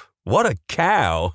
Played an MMO for a while where you could join 5 guilds. This lady was in 3 of them, was always nice but very flirty with me. Our guilds used TeamSpeak a lot and the 2 of us got to talking. Turns out, though, we lived a few hundred miles and an international border away. We shared a crap ton of interests. She claimed to be in her 20s. I was over 30 at the time. We became friends, though she made it very clear to everyone that she wanted more. In fact, she referred to me as her nickname I went by in that game, and I found out that she was going to be traveling to an area near me right around my birthday. So I offered to meet her in a public setting. That's when she dropped it on me. She wasn't really in her 20s. She was turning 16. Technically over the age of consent, but yeah, still a kid. Even if there weren't legal issues, I simply was not interested in dating anyone that young. I have a 5-year rule. I only date people that are within 5 years of me. So I had a long talk with her. I explained to her that I was damn near twice her age, and while her interest in me was flattering, I wasn't interested. She was devastated, crying, telling me I was making a mistake because she would be the best girlfriend/future wife possible. That age was just a number. Finally, I told her that in 2 years when she turned 18 and brought proof of that, I would consider going on a single date with her if she was really that serious, and that if all went well, I would consider making an exception to my 5-year rule. But under absolutely no circumstances would I ever date or even meet with someone that was under 18. She wasn't happy, but eventually accepted that was the best she would get, and we stayed in touch even after I left the game. Fast forward almost but not quite 2 years, she has finally found a boyfriend. She hits me up on TeamSpeak. She wants me to travel up there to meet them because in her words, she wants me to know exactly what the hell I missed out on by unfairly and unreasonably turning her down. Age is just a number and shouldn't have gotten in the way. She has since become more normal, but yeah, those 2 incidents really creeped me out. No, I have never dated her. I had dated other women I had met in games before then, never have since. For what it's worth, I'm proud of you, potential neckbeard and World of Warcraft player. I don't know if you can join 5 guilds in World of Warcraft. If anyone can guess what the game he was playing was, I'd love to know. Girls, how do you know when a guy is genuinely good and not just trying to get into your pants? I used to think that I was kind of obligated to have sex with my boyfriends when they wanted it just because that was what you did in order to be a good girlfriend. A few of my exes expected sex, so I just complied, even if I wasn't feeling well or was tired or whatever. One day, I was really sick and my current boyfriend was helping me out. I told him that I felt really bad, but I just didn't think I could have sex that night. He looked me dead in the eye and said, "I don't need to have sex with you to love you." I learned a lesson that night about what a good man is. Remember, people, you do not have a right to sex. It is simply a privilege. When he does a nice thing, then doesn't make a big deal out of it because he's doing it for the sake of being a good person rather than hoping to get something extra out of it. Like if someone gives you a lift home and doesn't mention it ever again, except to accept or reject monetary payment. Nice guys, trademark, will give a lift home and then not let you out of the frickin' car afterwards saying, "Wow, that was a really nice thing I did for you. What are you going to do for me?" I've never really liked the nice guy moniker. I know where it comes from. I get it. The whole like, I'm such a nice guy. Why does no one want to date me? So why don't we just, scrap the nice guy moniker and call them what they really are. Sexual opportunists. The night I knew I'd marry my husband was before we even started dating. I knew he'd been interested for a few months, but I wasn't available and he respected that. Never pushed boundaries I had set. One night, I was working a late shift and got ready to leave at about 10 p.m. I'd been dropped off earlier in the afternoon because my dumb butt forgot to put gas in my car, so it was sitting on the side of the freeway about half an hour drive away. I called my ride multiple times, nothing. I called my roommate, nothing. Called my friend that lived in the same town, nothing. I sent out texts, and after half an hour, no replies. I knew my coworker, now husband, lived in a town between where we worked and where I lived. I decided to call up a guy I barely knew outside of work and hope he was as kind as he seemed to be. 15 minutes later, he was picking me up. Of course, I was embarrassed and beside myself that no one had answered my calls and texts. He drove me to the nearest 24-hour store, bought a gas jug, drove to a gas station, went in to pay for the gas, came out with a cup of coffee too. It was just turning cold out. Drove me back to my car, got me squared away and followed me back to the same gas station so I could fill up in case something went wrong. Y'all, I had plenty of money, I'm just forgetful. I stated this multiple times throughout the night. He just kept saying, "You've had a long day, let me help." We get to the gas station, he fills up my tank and came back out with a pack of the brand of cigarettes I smoked at the time. Neither of us smoke anymore, but that was part of how we bonded starting out. Me, you didn't have to do that. Him, you said you were out. Me, I can buy a pack in the morning. You keep 'em. Him, you know I don't smoke this brand. And hands them to me. We're standing there, having a smoke, wrapping up the night, and I just start tearing up and tell him, I'm glad you exist. That's been something we repeat to each other now and then to this day. He never brought it up after that, except years later to tell me how angry he was that no one came to get me, and to confess that no one had ever told him they were happy he existed, and that he was happy he hadn't decided to drink that night like he normally would have.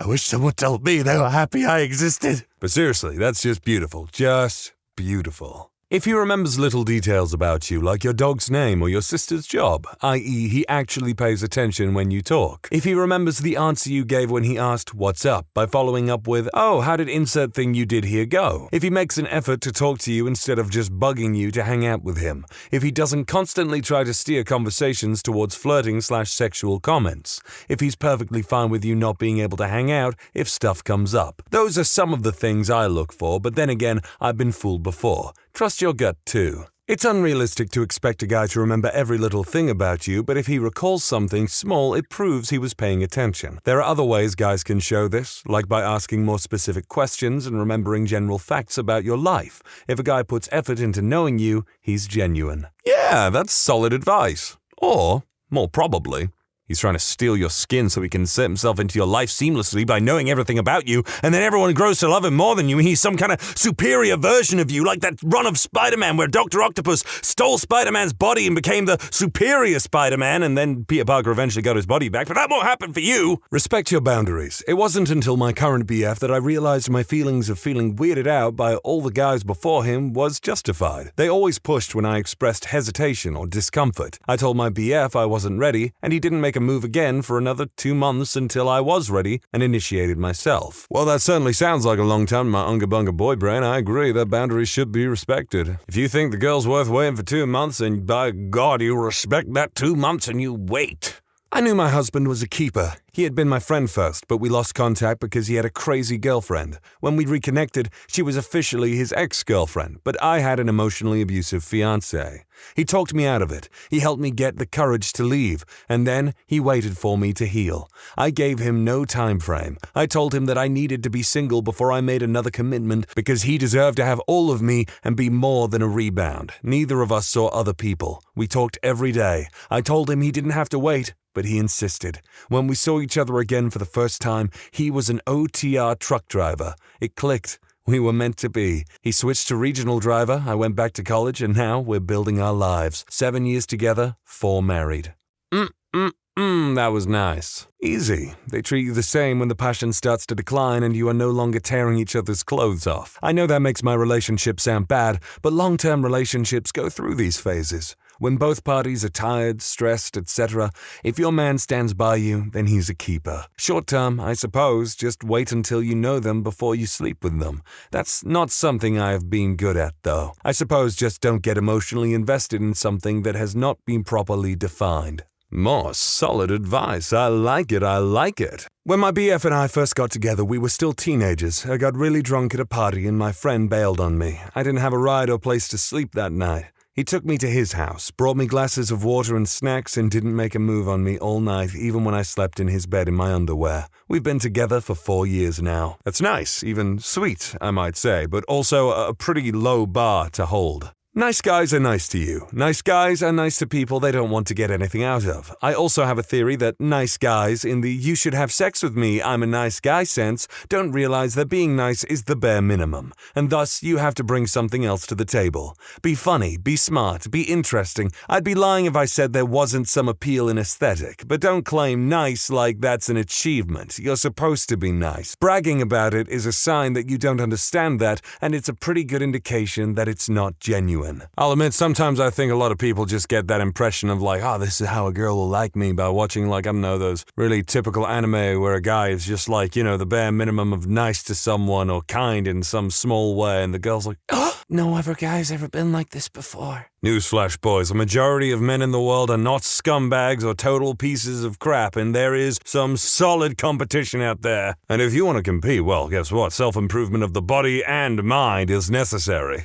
You can never know, and I'm not a girl, but my significant other says that she could tell with me because I was the same around her as I was with my friends and her friends. I was respectful to her family, and I had a good career. Even then, there was skepticism at the start, but I just kept hanging out with her, and then we just had sex one day. It was a good day. Well, I guess it's not bad to get another perspective on the matter. It's really hard to initially tell. Usually I play it safe and don't really bring up anything sexual for a while. And if they're the type to really want sex and nothing else, usually they'll start making every conversation about it and almost insisting something happens soon. The ones you stick with are the ones that respect your boundaries and stay friends with you for you, not just your body. Oh, I don't know, there are some patient ones out there. But this individual is certainly not wrong. Watch his behavior. A genuinely good guy will invest his time in you. Even if he's been busy, he'll reach out to see how your day was because he cares. Want to learn things about you. It won't be superficial facts. He wants to know about who you are, your hopes, family, the things most important to you. Support you. He will want to know your hopes, dreams, and ambitions. For example, you need to study and there's a party he wants you to go to with him. If you tell him your studies are more important, he won't pressure you or guilt trip you for not going. Show you off. He will want to go on dates, post pictures with you, tell his friends and family about you. He doesn't want to confine you only to his apartment or bedroom. Engages in meaningful conversation. He will try to connect on more than just a physical level. It will be intellectual and emotional. A lot can also be said from a guy's language. Listen for the way he speaks. Does he say you're beautiful or puts you down?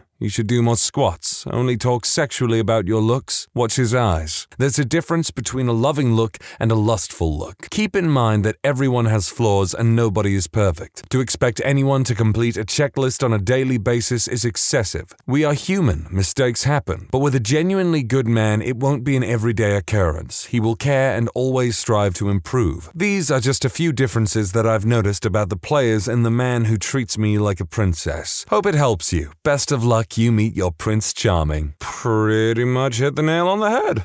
With my current boyfriend, I knew it was when he invited me to meet his best friend. His best friend is old enough to be his dad, but they trust each other so much. They help each other with racing and are very close. Another sign is when he would tell me what people would say at work. His co-workers would joke about me or ask about me. So that meant they knew about me, and he talked about me. That's a huge sign. Yeah, I like this how I like my women. Short and sweet. That's actually an utter lie. I like tall women because I don't have to lean down to give him a kiss. You know a guy is genuinely good if he has a large anime collection that ranges from figures, manga, DVD sets, and if he has a katana, wears a dashing fedora, has a well-kept and well-moisturized neckbeard by Mountain Dew, Doritos, and Grease, weighs at least 300 pounds, lives in his mom's basement at 37. Honestly, these types of guys are so much more genuine than a typical Chad trying to get laid. Picturing the dude from YOLO, Crystal Fantasy, or I don't know, he was better in the sequel, to be honest. He was hilarious in the sequel series. Reputation. Is he known in the friend circle for being a player? Stage in life. Does he talk about settling down with someone? Does he associate that someone with you? Personality. How does he behave around his close friends? What do they talk about? Does he keep his promises? Previous relationships. Does he have a previous long-term relationship? Did he have stages of one-night stands? Cheating history. Did he ever cheat before? If you're allergic to some food, does he avoid bringing that food near you? If you are sick, is he by your side? If you want to see him more often, does he make an effort to compromise? Yeah, that's all pretty correct stuff to be looking out for if you're,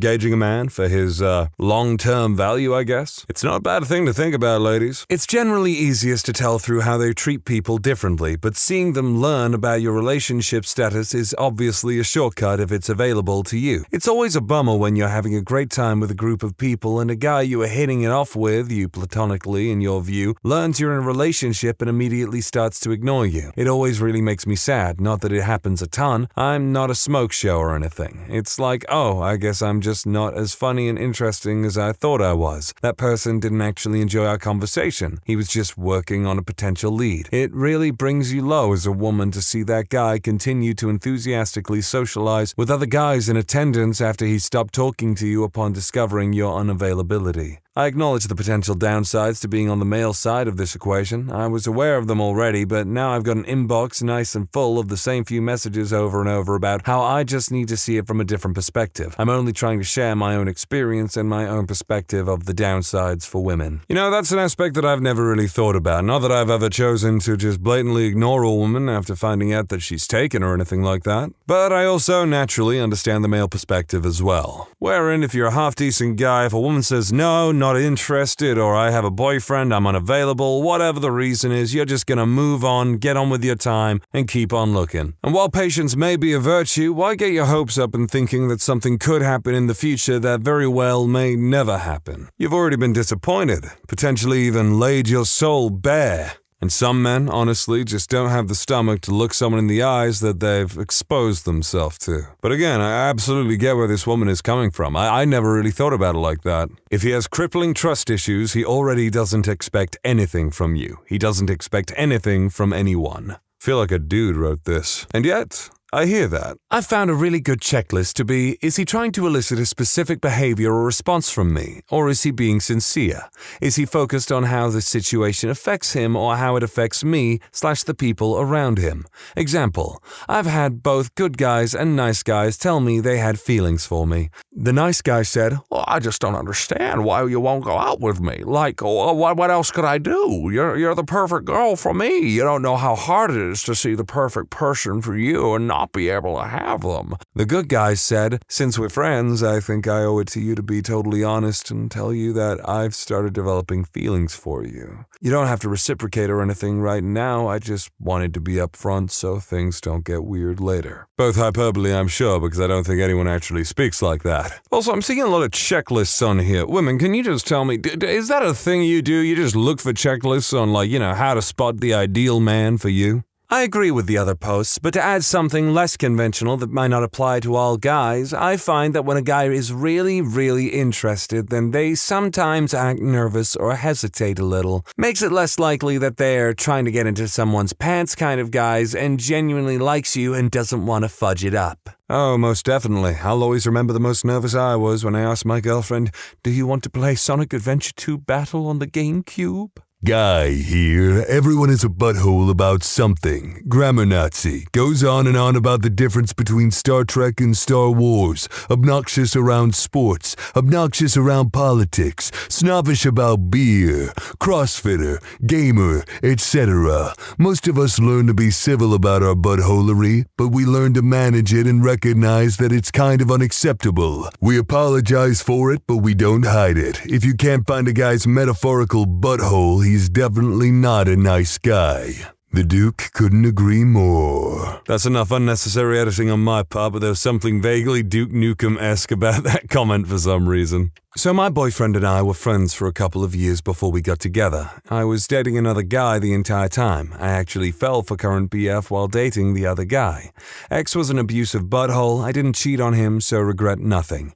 He was into me and very much wanted to date me, but since I had a boyfriend, he accepted that it wasn't possible and was content to be my friend. Although I complained about the ex to him all the time, he had never once badmouthed him or disrespected our relationship. And when it got painful for him to be in love with a girl he couldn't have, he didn't take it out on me. He simply distanced himself a bit and let himself heal. He's a good man. That is pretty darn nice. I'm glad things worked out for them. I let guys know in advance that my pants are off limits. The ones who seem unfazed by this are generally better guys than the ones who pull a face and try to negotiate. Not even if the terrorists have placed a bomb in your nether regions and my penis is the only thing big or small enough to, get to it and disarm it? Bruno, how would your penis even operate the complicated bomb disarming gear? I've been training for this very specific event my entire life. If he treats me like a normal human being and not a locked chest in a video game or a math problem. That being said, sometimes you don't know until you do it with them and they turn into complete buttholes. I had a really close friend who acted like a genuine, real friend for about a year and a half without trying to get in my pants, and then completely ghosts me once we had sex. It was really bizarre and kind of screwed up. A good tip to discern the latter. If they have a certain reputation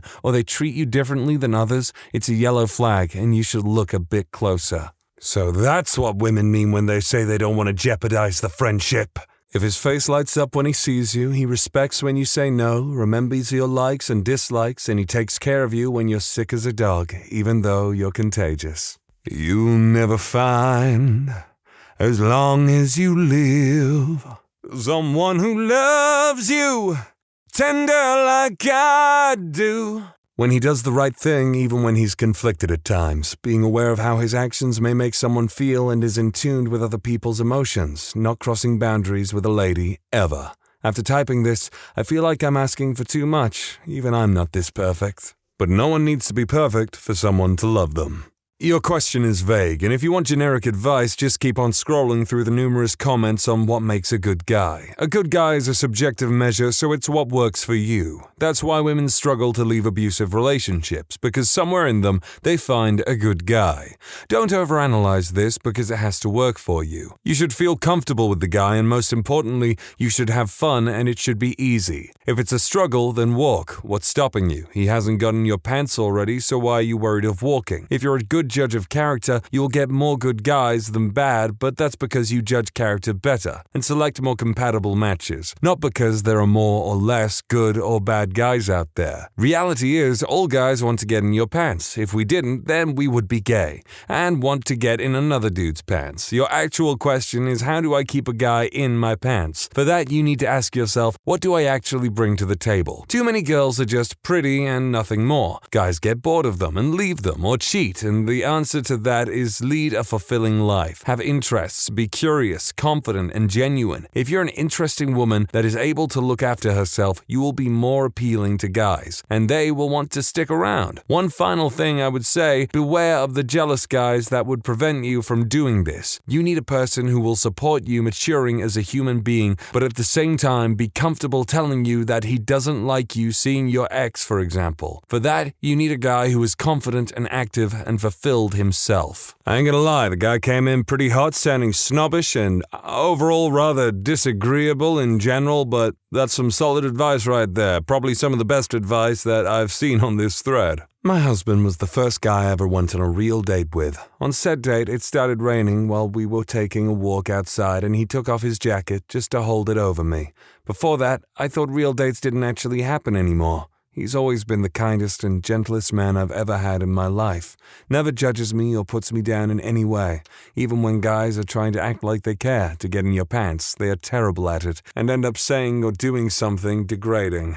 Well, you sound quite happy with your husband, but that also sounded like a low note to end on, and I shall not allow it. My husband and I didn't kiss until we got engaged, and didn't do anything past that until we were married. It's been 11 years now, and we're still going strong. I know it's not a popular way to go about it, but it worked for us. Oh yeah! my good old Christian boys and girls in the house! But for real though, I have mad respect for people who can wait that long and be that dedicated to one another without, being intimate like that. I mean, I said at the very beginning, my unga bunga man brain says to me 2 months to wait that long is a pretty long time. If you gave me that as a definitive time to wait that long for intimacy, I might make myself a goddamn advent calendar for like Christmas time with the chocolates in it to, give myself something to look forward to every day. Where do you draw the line with charity? I was in Chicago a few years ago with my husband, my daughter, and her fiance. We went to Giordano's for pizza. Anyway, we ordered way too much food, and the pizza, when it arrived, was like 2 inches thick. We'd had so many starters that we could only eat one piece each of the 2 pizzas, so we got to-go boxes. As we were walking along, this woman came up and told us she was really hungry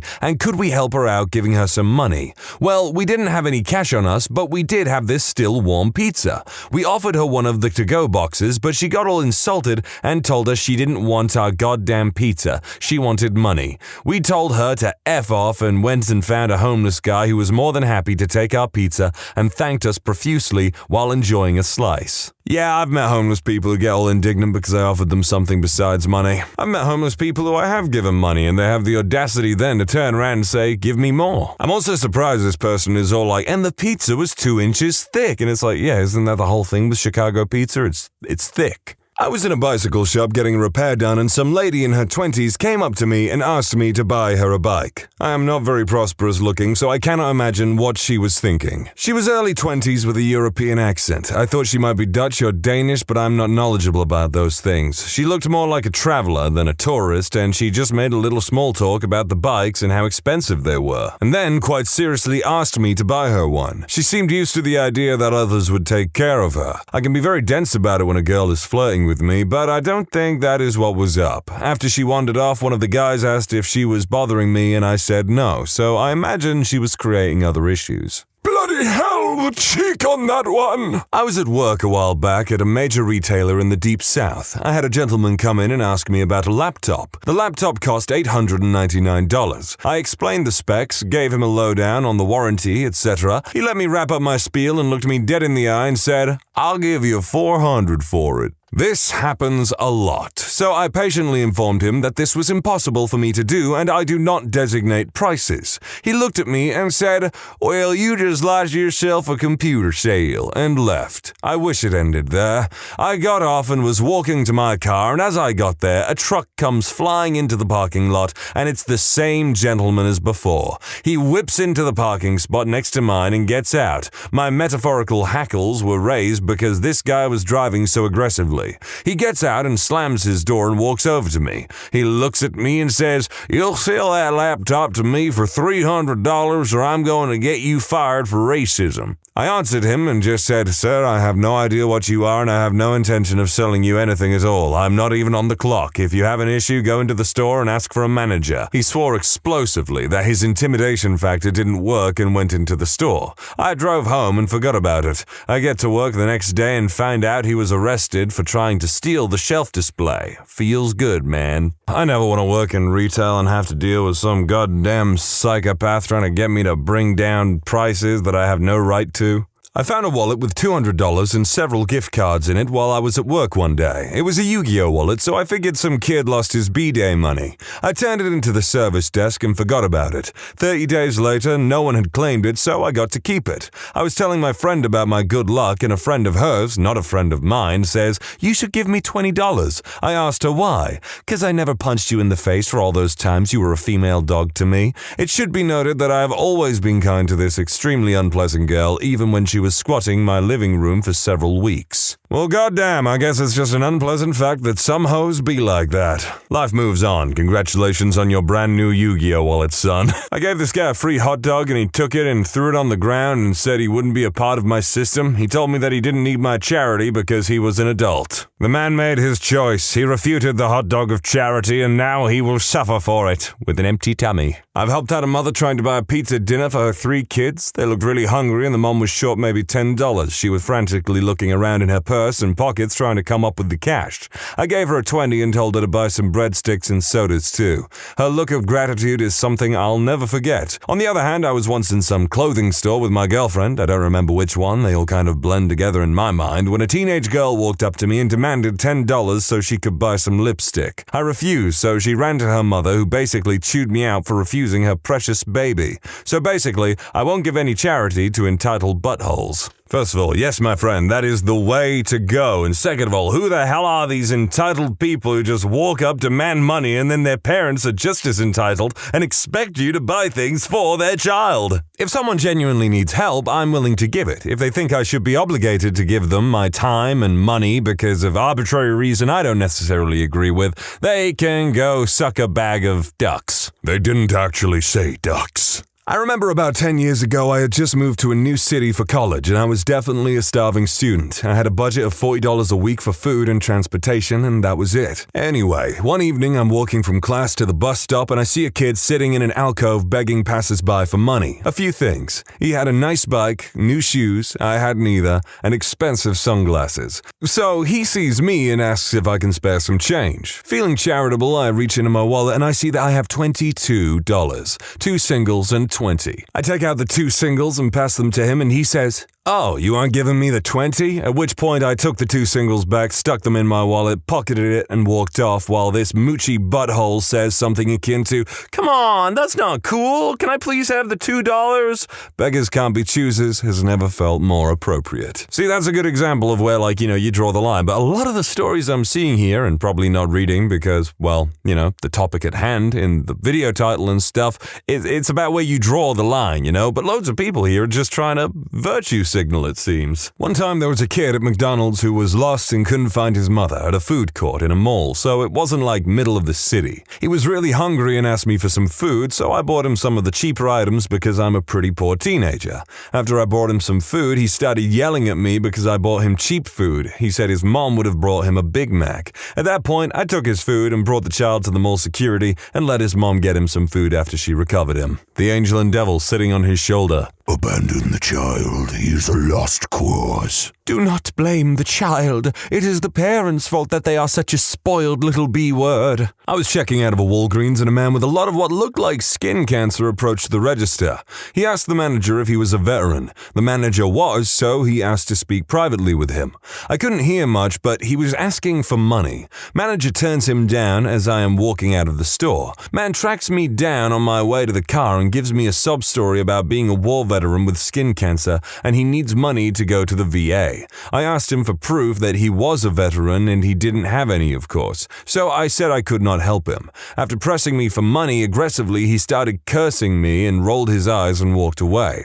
I posted this on Reddit a while ago, and an actual veteran advised me that they carry some special form on them at all times. He said it's more important than a birth certificate to them. I can't believe a guy that had the audacity to cuss me out when he's the one impersonating a veteran for money. See, that is the thing. It is why I am frankly so skeptical about helping a lot of people, because many people in the world have actually forgone their moral fiber and integrity in turn for making money. And they don't care about you, they don't care about anyone else, they just want money. Just for the skin cancer alone, I probably would have given them change or whatever to take the bus wherever they need to get to. My boyfriend worked at a gas station for a few years. Apparently, nothing hardens your heart to charity cases quite like it. I was with him once when a man was trying to bum money, then offered to sell us clothes from his car, all about the size for tween-age kids, and then started yelling at us. Meanwhile, there are about 15 other people he could have harassed there. If you didn't expect to run out of gas, why do you have clothes to sell that aren't boxed or even look remotely like you run a shop? I have a little bit more respect for someone who's actively trying to offload some bullcrap on me or sell me something in exchange for money. Even if they offer me something that I genuinely have little to no value in whatsoever and don't want, I still respect it a little more than someone just being like, "Hey, you, give me some money." At a gas station off the interstate, this guy came up to me and asked for gas money. I gave him $5. He walked straight over to his late model Cadillac and drove off. Several layers of WTF later, I no longer give strangers money for gas. Okay, here's the thing. If they actually straight up walked off with my $5, $50 and then just drove off, I'd be annoyed. If they filled up their car, that's whatever, because I don't really consider cars to be a status of wealth anymore. Because in some cases, what that should tell you is that this person is kind of stupid and bad with their money because they decided to go with a really nice expensive car that is actually outside of their means. Because here's the thing, once you buy a car, your hand is pretty much on your wallet at all times to make sure that you can keep it maintained. Which is personally why I choose to bicycle everywhere like Kentaro Oe, the golden boy. If you know what I'm talking about, you're a legend. I was eating with my family at an outdoor restaurant in Vancouver. We got the bread, water, and appetizers, and then a homeless guy walked up and without asking took the bread off our table, ate some, and then walked away. Dude, if you had asked, we would have given it to you. Something about the idea of someone stealing my food makes me angrier than stealing my money, and I probably would have kicked off right there and then. I'll pay for a bus fare for someone. A few times people have been short of change, and one time this guy was incredibly hungover, had somehow got to Swindon from London, and his friends had buggered off. I figured a bus fare was a bit of kindness to someone feeling rough, and he was so thankful to get to a town and to some tourist information and a cash point. However, if you're homeless and you sit next to an ATM and stare at me like I'm the devil, you get nothing. Whilst I might have more money than you at the moment, I am in fact a student and I do need that £5 for food, okay? I think that's absolutely fair. Just because you have less than me doesn't mean you're entitled to my things or my money or whatever, and it doesn't mean that I'm obligated to give you anything. Charity's only charity after all if you do it of your own volition. On Oxford Street in London, there's this one homeless dude who sits next to the ATM. He always asks me for change. I don't get it. I obviously don't have change. That's why I'm at the ATM. What does he think I'm going to give him? A 20? I wouldn't mind if he didn't kiss his teeth and spit whenever I politely apologize. Passive-aggressive stuff like that just gets under my goddamn skin.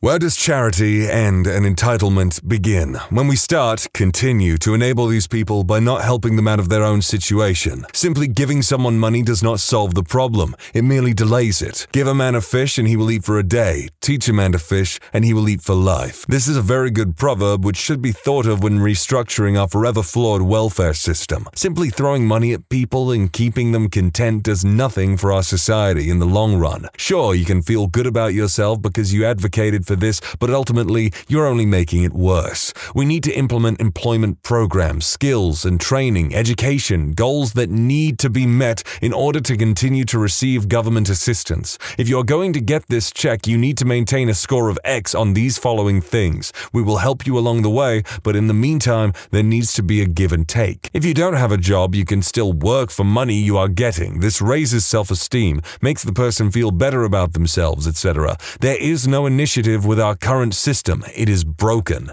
I'm going to be serious about this a minute because this is a pretty divisive topic when you get down to it on a national level like this, talking about the welfare state, which I'm just going to make it very clear. I highly value the welfare state, but I also believe in equivalent exchange and that you should work for what you get. I used to love shopping at 3 or 4 a.m. when I lived in Austin. My favorite store was the Heb at Brody and WM, Cannon. It was huge and empty except for the stalkers and a cashier. Loved it. And then I actually had someone try to scam me. Had he asked for a little cash, that would have been one thing. But when he acted like he knew me from a mutual job, I got the creeps. I verified for myself that I had no freaking idea who this guy was by naming off a place I'd never worked from a time when I lived in Houston, and he ate it up, acting excited at our reunion, then giving me a sob story about his kids being unemployed and that they had no money for food. So I said I didn't have cash. He said that was fine, that I could just buy groceries with my card. I decided to give him a semi-true sob story of my own about how sick my retired cop husband had been and that I barely had enough for our groceries and had to borrow from my parents to buy his prescription.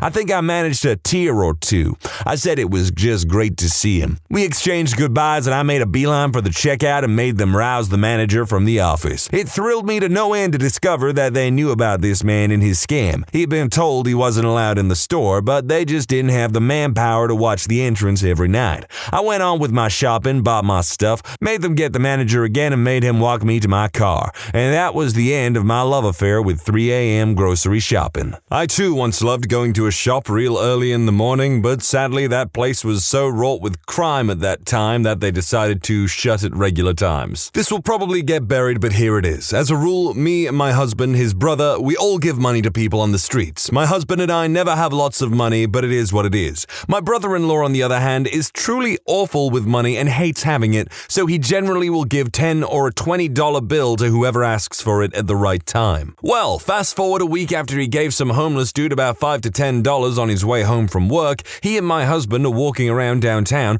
and this homeless guy starts to call out to him. He kinda just waves him off because he's in a bad mood and has no money, and just doesn't want to be bothered. The homeless dude comes running up to him yelling, "Hey man, wait!" So he finally just stops and goes, "What?" And the homeless guy goes, "Here man, you helped me out last week and I just wanted to say thank you. I didn't forget you," and proceeds to hand my brother-in-law $10. At this point, he and my husband are both just like, WTF, and my brother-in-law goes to give it back to the guy saying, "Nah man, you'll need it again, don't worry about me," and the homeless guy was absolutely adamant that he'd take the money. So rad and so bizarre. Finally, a story that meets the criteria of the topic at hand while also showing the what goes around comes around benefit to karma and charity. I've said it before, but some of these are just people virtue signaling and not actually saying anything about the topic. Coincidentally, my dad just told me this story. He was grabbing a quick lunch at McDonald's and some guy asked him for cash to buy food. Dad only had his card on him, so he bought this dude a huge meal instead.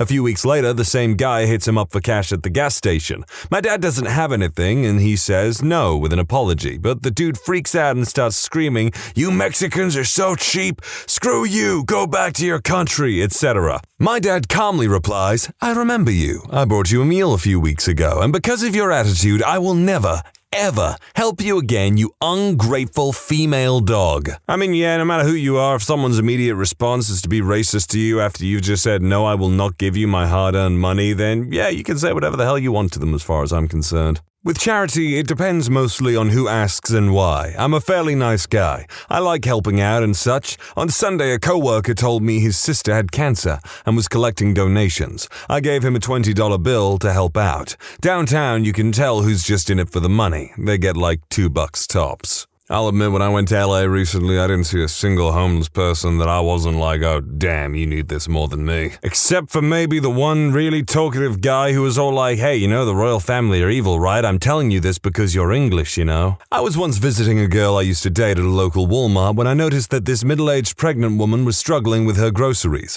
Like a gentleman, I offered to carry them to her car for her, which she agreed. When we reached her car, she asked for my number. As it turned out, we went to the neighboring universities. Now, here's where things get a little shady. I get a call from an unknown number nearly 4 months later. Turns out it was the same lady asking if I could lend her Microsoft Word and a bunch of other software. I told her I couldn't because I didn't have it myself and recommended some free alternatives. I thought this was the last I would hear from her until a month later, I get yet again another call. It was her again. This time she informed me her baby was just born. I congratulated her. She then proceeded to ask me to do her graphic design homework for her. I politely declined and blocked her number. Some people like to leech off of kindness, know where to draw the line. I respect the fact that this lady's going to university while being pregnant and then obviously having to look after their baby, but it's not this person's problem to do your homework for you, especially when they're doing their own course and homework that they need to get done too. I once got yelled at for not giving a homeless woman money. She was spitting, she was angry, I was leaving the bank, so it's not out of line that she thought I would have money, but when she asked if I could spare some change and I said, "Sorry, I don't have any to spare," she freaked. I stopped, looked at her and said, "I have 15 grand in student loans, a mortgage and a dog. I don't have money to spare for someone who can't help themselves." She sat there slack-jawed and shuffled off, and I walked away feeling like a butt. You're not a bad person if you're simply trying to look after yourself and live within your means, okay? Plus, this lady sounds like she specifically placed herself in that area to ask people for money so that it'd be awkward when they maybe said no. So I was a student in the north of England and pretty poor. It's winter and I've just walked my friend to the city train station at the end of a visit. This guy approaches me with a story about how he's lost his bank card, his parents were supposed to pick him up, but their car has broken down and he's totally stranded in the city. He sells it to me. He really sells it to me, which is just as well because he needs like £40 to take the train. He even offers to leave me his laptop as collateral until he can pay me back. Now, I don't want this guy's laptop, but I don't want to lose a week's worth of food/expenses. So I come up with what seems to me a reasonable suggestion. I offer to give him the money if he'll let me hold the laptop battery. It was a big clip-on affair, probably worth about £40 to £50 for a replacement, so it seemed a reasonable compromise. He flipped and told me to go F myself, and that's more or less what I did. I'm gonna remember that potentially for the future, because I'm guessing the laptop itself is probably got nothing on it. It's a shell, a hollow decoy, and the battery, he's just gonna take that home and then put it into the actual laptop he likes to use. A bum I always see around my city came up and asked me for some cash for the bus. I've often seen her around and she always asks, and I usually give her my change or $1 or $2. I tell her I only have a few bucks but would give her some. She asks to see the money and I take out all I had, which was about $3 and change. She leans in and looks it over and asks, "Is that all?" I say it is, then she tells me she needs more. $2 can get you a bus ride anywhere here. I tell her again it's all I have. She gives me a dirty look, says she doesn't need my money, and goes off to ask the next person for cash. I use the term bum because, as it was explained to me, there seems to be some sort of hierarchy for the homeless. Hobos are like migrant workers, think Steinbeck. Tramps are transients who keep to themselves and fend for themselves. Bums are the douches who just want money and are usually butts. Don't need to be homeless or poor to be a bum. I guess the last part kinda holds true. You don't really need to be homeless or anything to be a bum. Here in England, it's a pretty normal thing to say to someone. It's like, you're bumming off your mother. You're bumming off the government, you scav. I do find the whole talk about, the hierarchy kind of funny. I'm just imagining at the very top, tippy top, there's a king hobo on Trash Mountain. When you subscribe, make sure to hit the bell to turn on notifications. Put the playlist on in the background to finish listening to all the stories. And if you like Am I the Genius, give Am I the Jerk a shot. Linked in the description below.